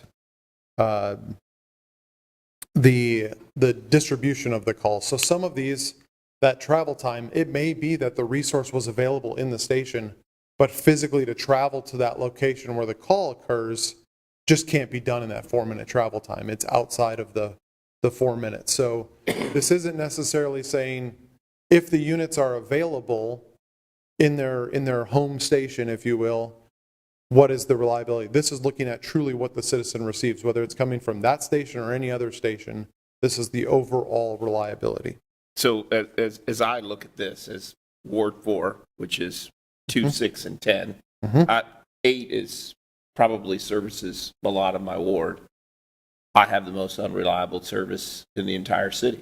So there's some factors, and again, we want to look at the number of calls that are occurring in those areas. It's Probably definitely less dense in those areas, so it's more spread out, which again creates a challenge in getting there in that 4 minute travel time. But yeah, you're looking at that correctly, that those are the lower percentages in terms of reliability. And that's all in Ward 4, the majority of it. It's in those, you can look at the map and see the planning zones, but yes, 10 is directly in Ward 4. So is 2. Yep. So is 6. I have a question. Yes. If I go back and look, Station 3 was to get a major remodel because we know that we're out of date. And I was told that that was put on hold because our response times were too low at Station 4. And so Station 4 got bumped ahead and is getting a new station. But they still have 84%. So if you, again, this is looking at all of those calls in that area, but if you look at our gap map, and in the standards of coverage document, there's a map that shows areas of the city that we physically can't travel to in 4 minutes, and there is a gap between stations 4, 9, and 5 that the locations for 5 and 9 and 7 are in really good spots. They cover to the edge of the city, but there's a gap that we couldn't address without moving 4, and that directly impacts where does Station 3 go, and then future station locations. The challenge with placing a fire station is it's essentially a 50 to 75 year decision, and once it's placed, you're not going to move it. Station 1 is not going to get uprooted and moved 10 blocks east in any time in the near future. If the map showed that we had a gap, we can't physically move it, so we have to be very diligent in how we place stations now, because they're going to impact our ability to provide service for the next 75 years. So that was addressing a specific gap. Yes. Would you ever look at the administration building as putting a medic there in that building? I think there's a lot of things that are on the table, and I think absolutely this now gives us. No, it doesn't have any services out of the administration building. Correct? This gives us the information that we can look at and analyze. If we tried this for 6 months, what is the service that the citizens receive, and is that the right decision? If not, then you try a different mechanism. Well, as I look at planning zone 2, I would think that we already have a physical building, probably pretty darn close inside. We do, and I think we're going to map a lot of locations, especially as we decide where Station 3 should be. Okay. So, yep. previous slide, I'll ask That's here. Hubble. What is the target here? So again, we're measuring everything at the 90th percentile. We want to report that. There isn't a national benchmark. Well, let me back up a second. Reliability is typically measured not in this depth. You look at how busy the unit is. So if I go back to this unit utilization, a lot of studies look at 1 minus their unit utilization. So in that sense, we would say engine 10 is utilized 8.4% of the time. So their reliability would be 91.6% of the time. But that's not the experience that the citizens receive, the residents receive. So we wanted to measure it in a time-weighted measurement as well. So we went to an extra layer of depth to really look at what the citizens and the residents receive in terms of service delivery. So we added that time piece. So again, if you look at our engines and trucks right here, if we did 1 being they're reliable all the time, minus the time that they're spent running calls, they're out of service or unavailable for another call, our reliability would be really strong. But that doesn't mean that the service that the residents are receiving is correspondingly that strong. Can I ask it a different way? Sure. If we were measuring the response by apparatus or by station, that would be a different number because they could be responding to quick trips.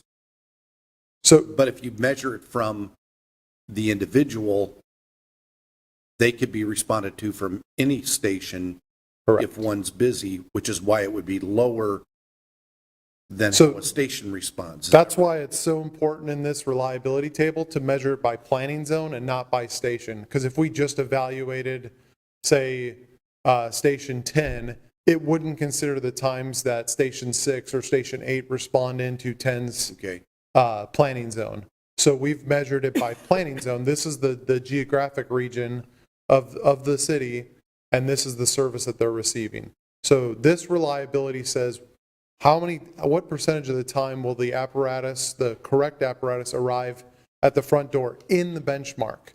Now, what we also need to report is the next slide, and that's the gap tables. To your question earlier about the total response time, that is measured here both in terms of total response time for the first apparatus arriving and the total response time for that last apparatus that we need to do our business. And what happens when, and I'm sure you've got this, when you take 8 and 9, the engine's out of service at the same time because you don't have enough staffing?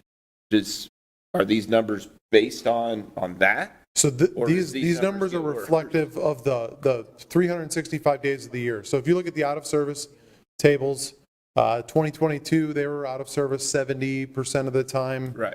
Or 2022 actually got a little bit worse in terms of out of service time. These tables are reflective of that. Now, the one thing that we want to, again, try and figure out, is that a function of coverage in terms of travel time? Can they physically not get to the calls in 4 minutes, even if they're available in the station?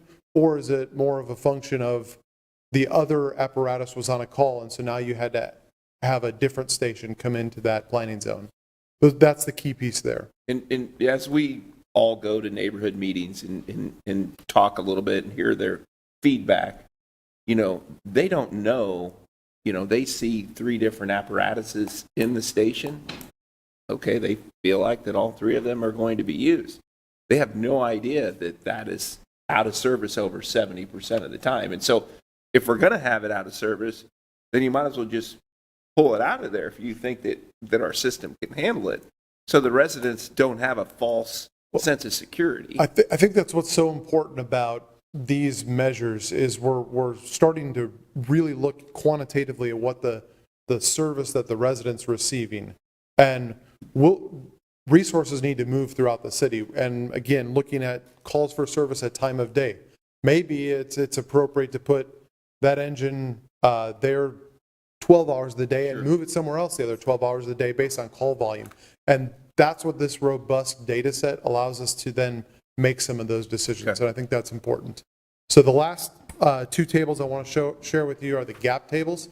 Again, looking at emergent workload, I'll caution you, the alarm handling looks really good. We're only able to report right now when the fire dispatcher receives that information to when they dispatch the fire unit. So I believe Councilmember Voss asked, well, what is the citizen receiving? They're really thinking by the time they dial 911 to when we show up at their front door.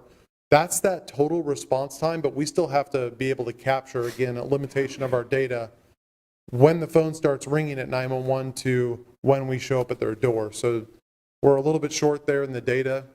The turnout time, again, all these are 90th percentile. So if you want to think about that, if 8 times out of 10 we arrive in 30 seconds, but the 9th time we arrive in a minute and the 10th time we arrive in 2 minutes, we're going to report that minute because that's 9 times out of 10 what the citizen or the resident can receive.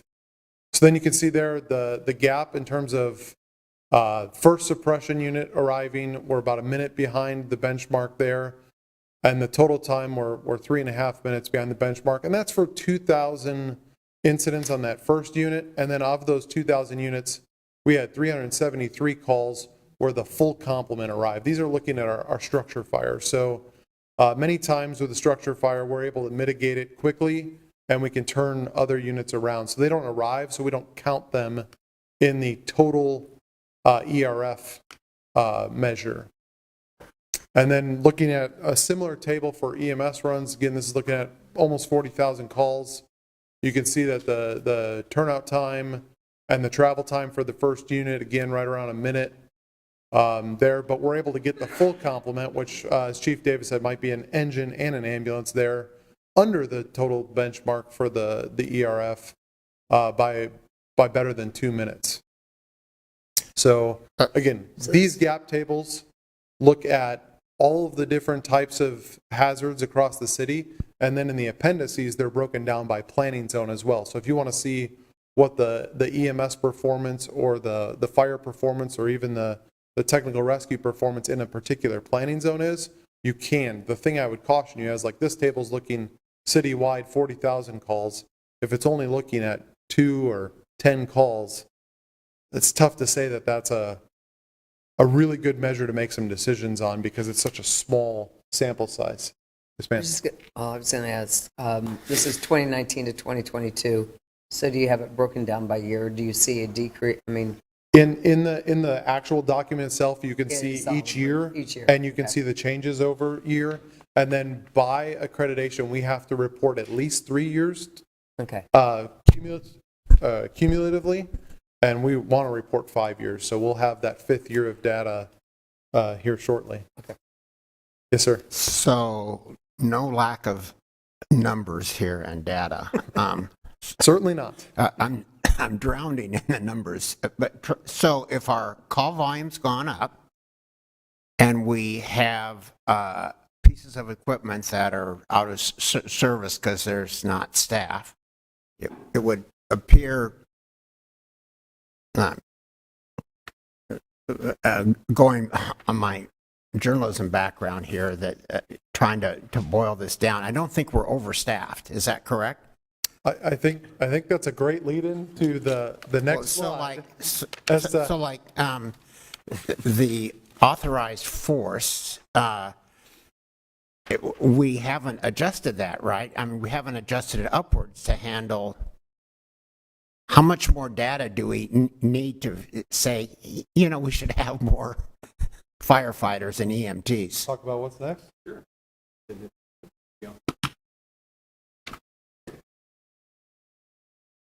Mayor, members of council, John Kipp again, Fire Chief. In a particular order, we were at, 19, 20,000 calls. In 2008, we had 312 people.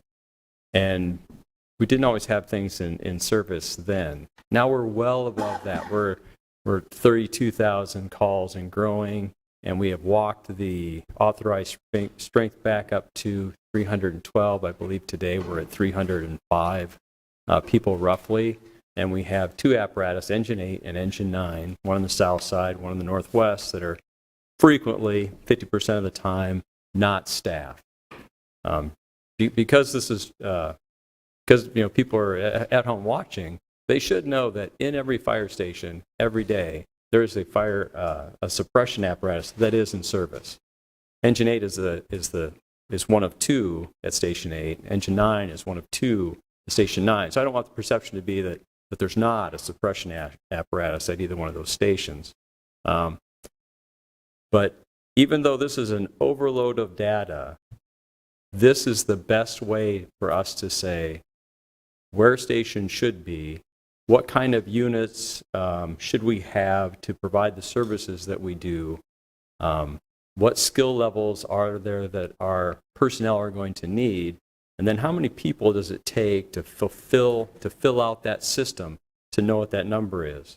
I don't believe it's accurate or appropriate to say we need to start off with a number of people and work our way backwards. The granular level of this data really allows us to say, what are our risks? How do we mitigate those things?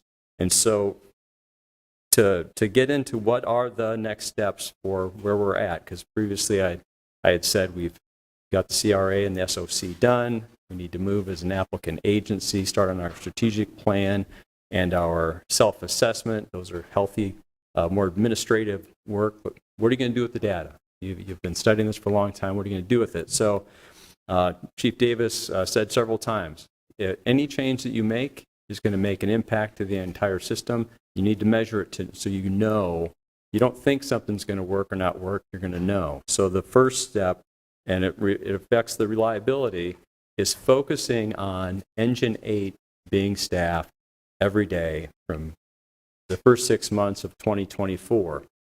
Why not do both? Why focus on Engine 8?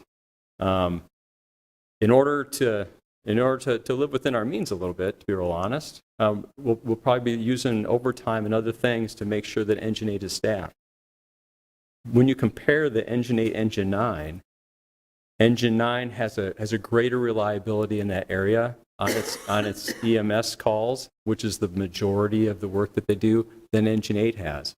Engine 9, or the planning zone that is around Station 9, is better supported by its surrounding planning zone. As the fire marshal talked about earlier from Councilman Gatto's point, the planning zones around Station 8 have a lower level of reliability. So the citizens, the service they're getting is a greater need there. This follows the same logic as the process that led to building Station 11. This follows the same logic as taking the plan to move Station 4 to address a specific geographic gap that we had.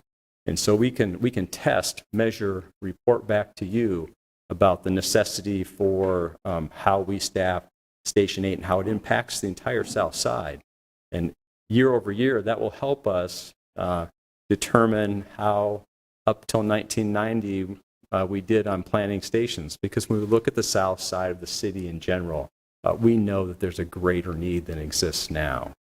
And we have never studied ourselves in the way that we have here. No report that's ever been done for the Des Moines Fire Department has ever been to the level of detail as this.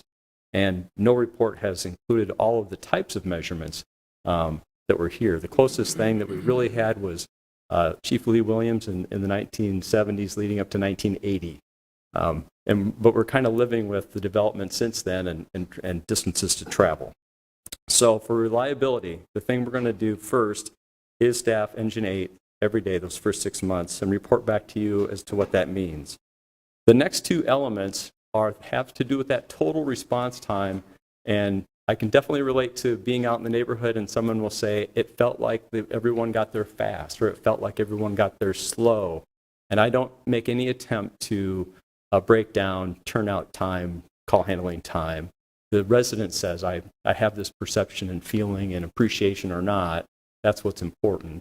That's what we're trying to serve. However, here, and we know that there are two things that we can do that can have a positive impact on our total response time. One is changing the location of apparatus in our station. We've already done some testing to know that if you change where the engine sits in the building, you can cut 10 to 15 seconds off our turnout time. The same effort by the same firefighter getting on the same apparatus And every 10 seconds that you can save, people, different kind of philosophies, what's your 1% improvement today, this week, this year? If every time we find 10 seconds, we're looking at 1 or 2%. And over the course of the year, that's hours of response time. For most of the stations, the apparatus that are there today that have been there a very long time are there because somebody else put them there. And that's where we're used to seeing them. That's why they've been there. We've never actually looked at that. And most departments haven't unless they've gone through a process like this. But we know that that is one area where we can start shaving time. You've already approved in the longer-term CIP budget station alerting kinds of things that helps the crews know how it is that they're doing and turning out. And that's a part of the process that will aid that as well. The other thing the fire marshal mentioned, how we handle calls in the dispatch center. We've already started a conversation with Brad Button and the police department on how we can make more efficient the initial contact with the resident to the transfer to the fire dispatcher. And those things result in real time savings when it comes to the resident's perception of how long it took someone to get there, because it actually takes time off.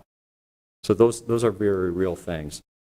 The question of the action on workload is really important to have a little context. I don't want to give you a lot of data, but with our, well, I don't want to, Really? I want you to read every page of the 300. I do, for as many questions as you can have. We are going back by individuals and crews and sections because they want to know more. They're starting to get a feel for these additional measures, and to your level of comfort, that would be great.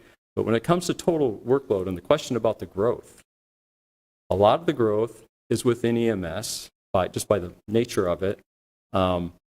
Most of it is not advanced. It's not the heart attack that is, we're not having more heart attacks in town, or sick people, more people struggling with mental health issues, addictions, things like that. They're real people, they're real residents, they need some real service.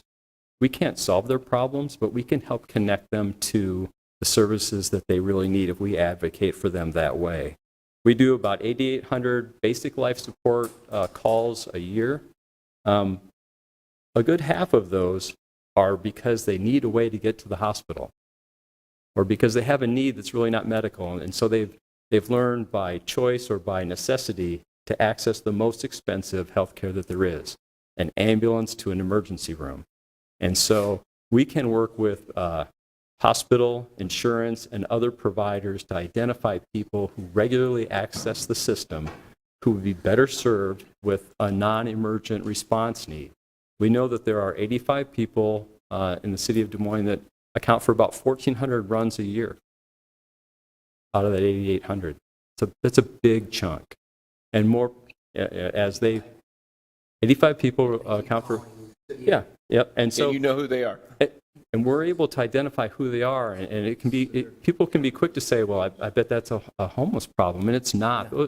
These are people with addresses, and they really have needs, and I think we can better serve them by having a firefighter or two reach out before they have that sick day to make sure that they have a primary health care provider, that they have a clinic and they know where that's at, or that they have access to the sobering center or whatever it is that they need, rather than sending 3 or 4 people on a fire truck and 2 people on an ambulance in their $2 million worth of apparatus driving down the road to give them the most expensive health care that they can.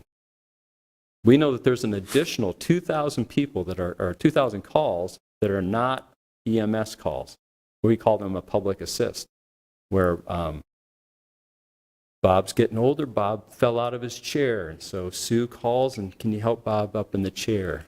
And so over time, our firefighters in the stations start building relationships with these people because they get to know them by name. But they're on shift, and they have a job to do, and they have to get back and in service and do reports. They don't necessarily have the opportunity to advocate in a way that we can look at their house to see, do they have trip and fall hazards?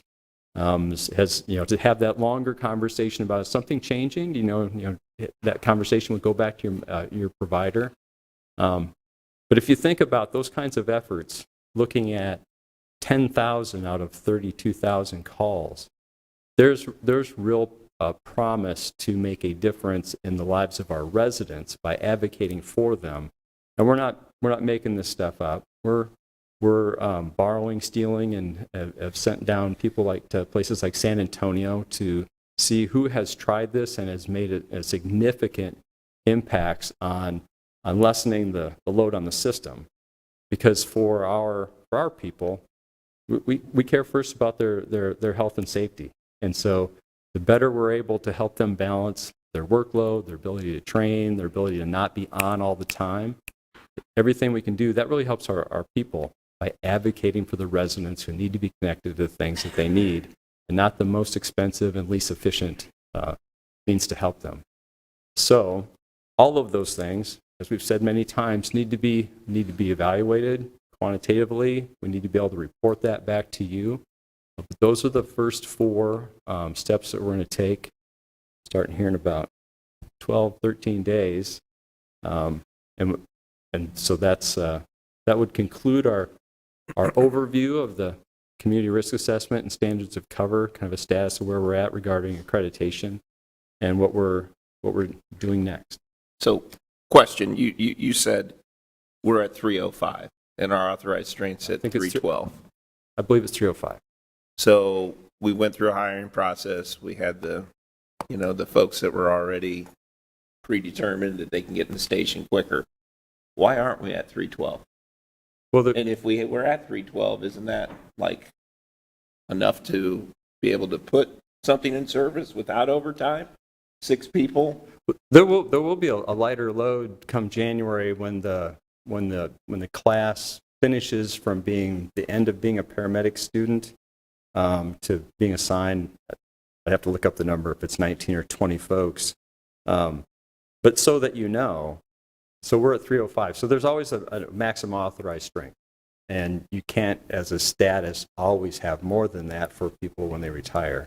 But where we're at now is we're in between having 305, and I work with the manager's office and with human resources and finance, and we have mapped out those who we knew were going to be approved for a disability retirement, those who have a date certain drop retirement in the first half of calendar 24, and those who are date certain saying, I'm going to retire of my own volition February 1st.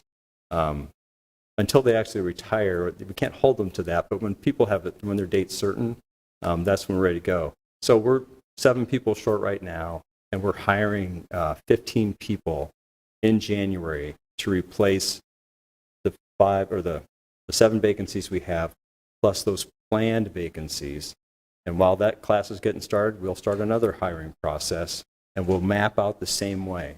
When was the last time we were at authorized strength? Everyone, 312. At the beginning of each academy, we are usually over authorized strength. Between 0 and 8 might be about the highest.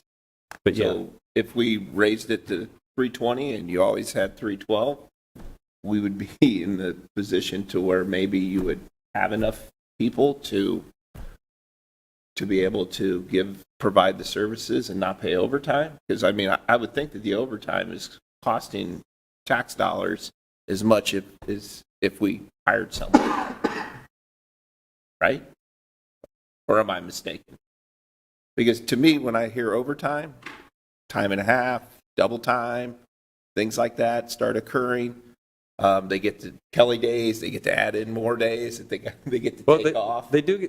There is more in overtime, but there's not an acceleration of benefits. But one of the struggles that we have had in the last 5 years or so is we have approved a lot more time off. So when people we used to use a factor of around 22 people being off for all the various appropriate leaves that people have, whether it's sick leave, military leave, vacation, holiday time, you name it. And that number is up around 26 or so now. So are you taking that into consideration when you come to us and ask us for authorized strength? that maybe we bump it up a little bit, since you're not always going to have that many.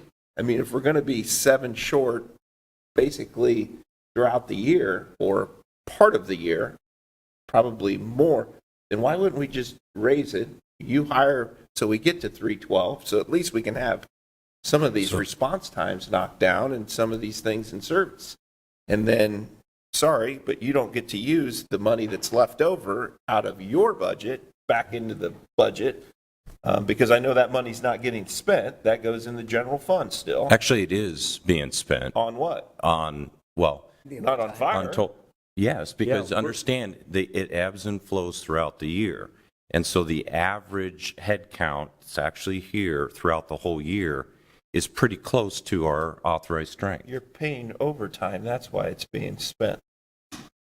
With all due respect. There is overtime as well. You're paying, if you're not at authorized strength throughout the year, then there is a savings other than when you Sometime- have to pay overtime to the guys. There are months during the year that we are above authorized strength. When we start every new academy, we are actually paying out higher than what the authorized strength is. Another way to look at it as just on our regular salaries, we've been over our budget by 1 to 2% every year. I believe this is the 10th year in a row. And when I took this job, Chief Vorlander said, "Hey, congratulations, you're about to cut the heck out of the fire department. There's nothing you can do to stop it."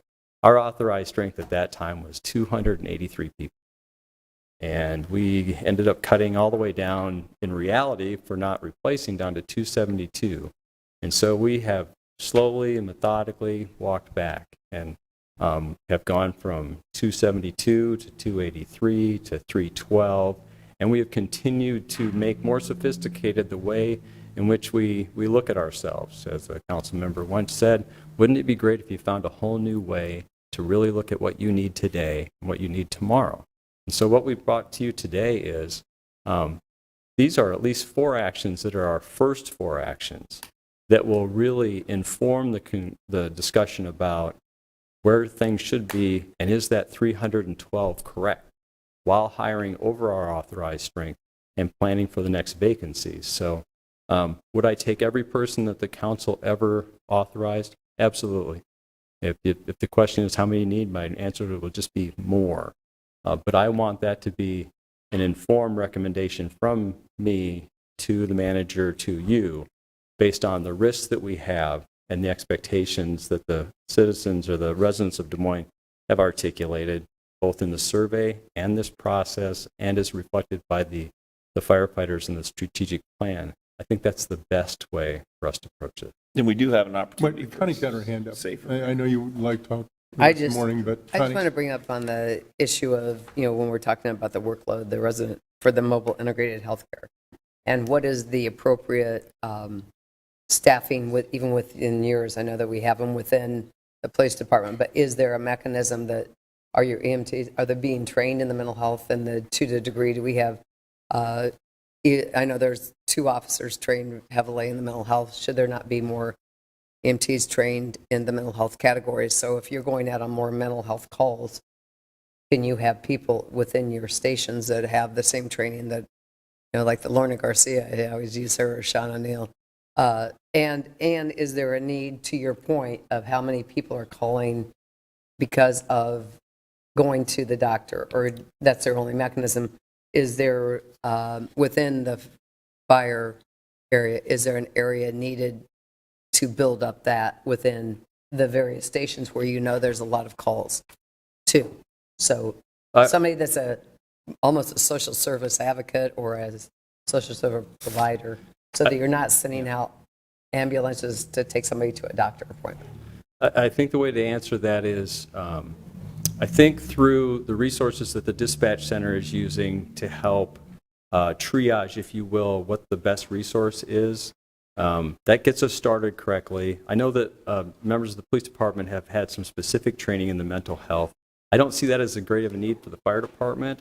Hopefully through that triaging and the emergency medical dispatch, we're being sent more for the medical end, and through our medical director, we set up the protocol and what's necessary there.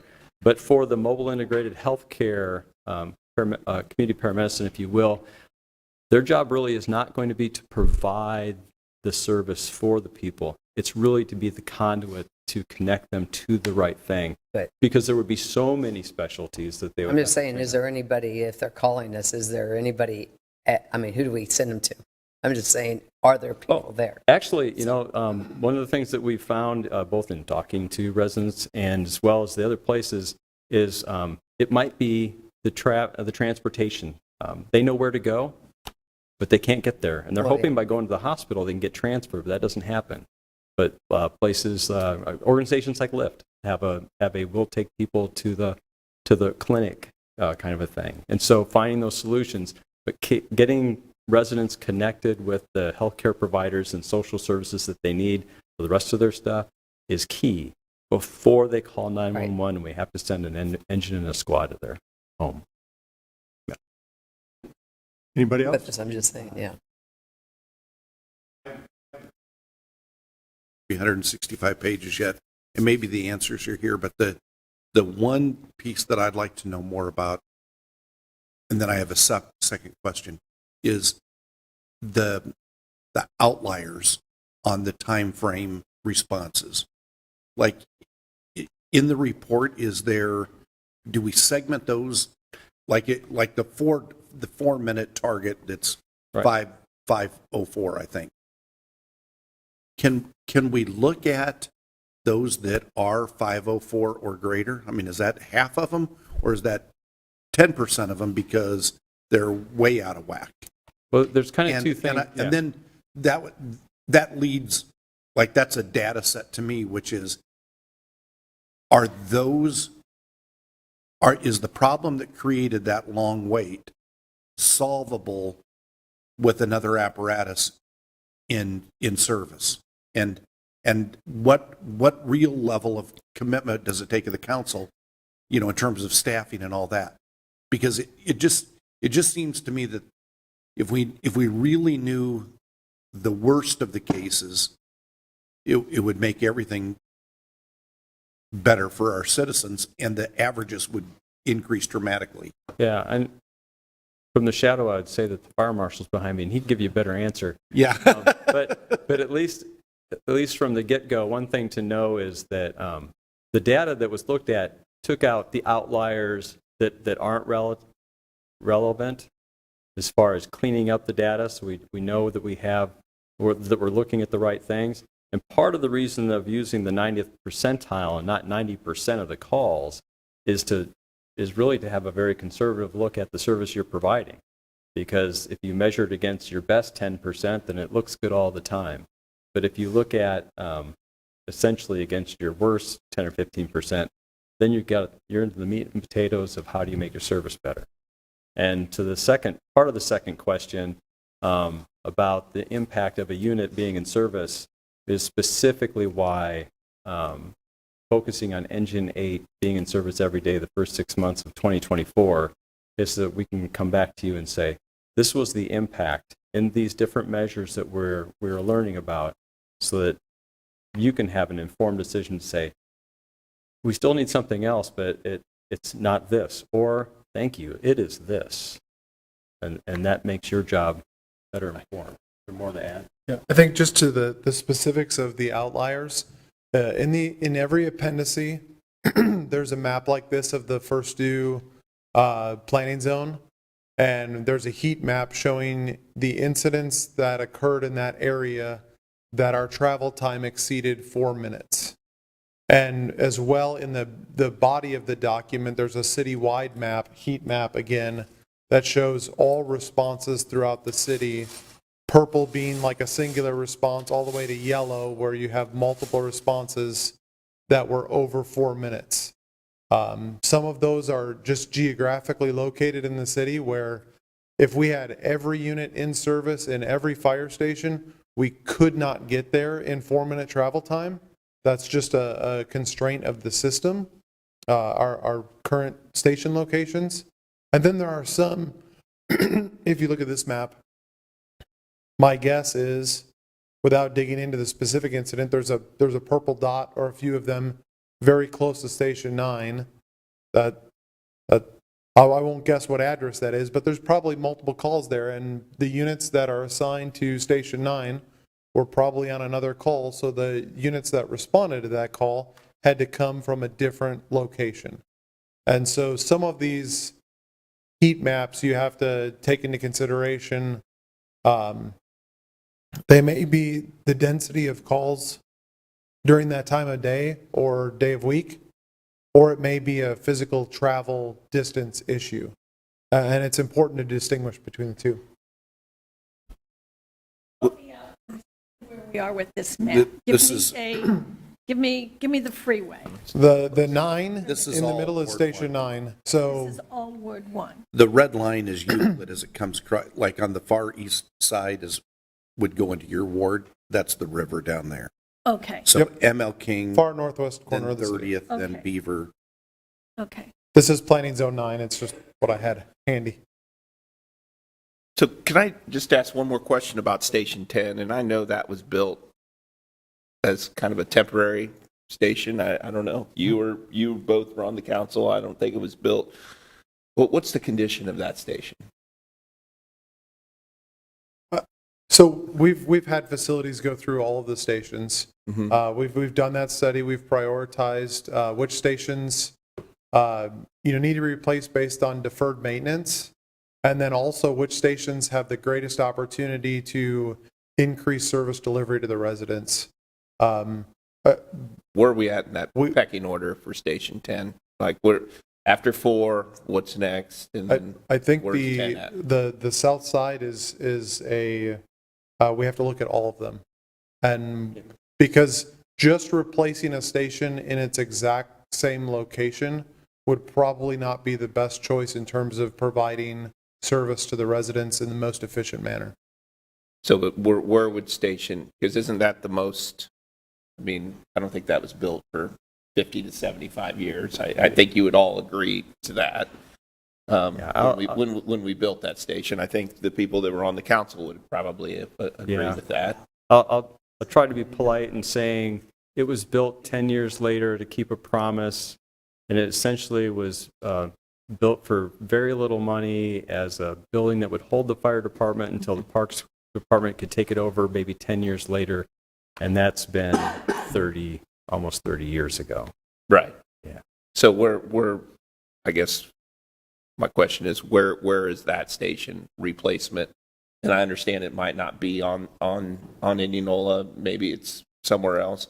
Where do you see that in the future of being replaced? And as far as the pecking order of, okay, we're going to do 4, what's next? Yeah, well, we know we're going to do 4, and then we're going to look at 3 due to the physical condition of 3. And to the fire marshal's point, we really have to look at all of the south at once, and really 10 being first. You could make the argument that 8's a little older building, but better situated than 10 is. And so we really have to come up with its... Closer to the airport, that's for sure. Yeah. But yeah, it's... 8's McKinley. Yeah. Just not thinking out loud, but there's really the three stations across the south side of Des Moines. It really needs to be 4 and better placed to really create an equitable service, and that's long-term planning. 5 years, you think we would get there? I mean, I think we might be able to do some planning in that area. I doubt we would have the resources. The budget's not there. We wouldn't be able to do that, but at least to have the forecasting what the plan would look like. But we're still, I'd have to look to see, we're 3-4 years out on Station 3. It's like 2 years after 4. Right, and we've got probably 2 years of funding just to get through Station 4. Right. So we have annual funding available, and we just keep clicking down the line of what's next. So, right.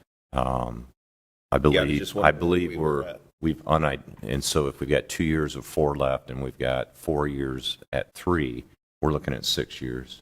Okay. Yeah, But the planning could be done ahead of that, and should be. It's not always just the fire chief saying, yeah, I'd take more. This is a really good point to bring up, that many of you, for your entire careers on council, have had to weigh and appropriate a lot of things.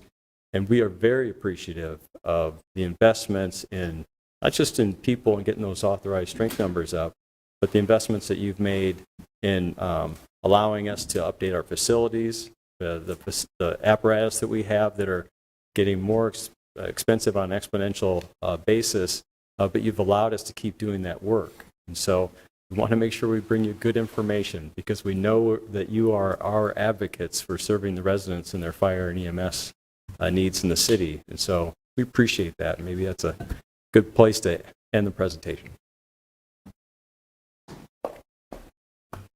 Thank you very much, Chief. And I'm sorry. did you have one more thing here? I did say I had one other quick question. I and thought it you can be did very two at quick. once right then. Go ahead. You mentioned encampments and the spike over time in serving and providing to that. Can we or me get some additional details on that? What has that been? Where are they? Do you classify them different where we can just see those, in terms of some data about it? We can provide that data. There's not a code that says encampment fire. So we kind of it's a physical takeout because a fire is a fire, not based on its location. But we can Okay. provide more information on the experience. Yeah, I don't need you to spend a lot of time on it, but I'm just interested. Okay. Thank you. Again, Chief and staff, thank you very much. I got to tell you, Mr. Manager, today these are two issues that are so important to the future of this city. The day-to-day public safety that you guys provide, and also looking at the education of our youth who are going to be the next leaders and representatives and workers in this city. They need to have a good education. We've got to figure out whatever way we can to strategize to make that happen. And I appreciate the input and the opportunity to hear from the school district regarding the early education and at the preschool level. So thank you all. Appreciate everybody's attendance. I think this meeting is ended. We will, unless we have something special, we're going to be back here at 4:45. We've got a... We wanted to make sure. Soak up every minute.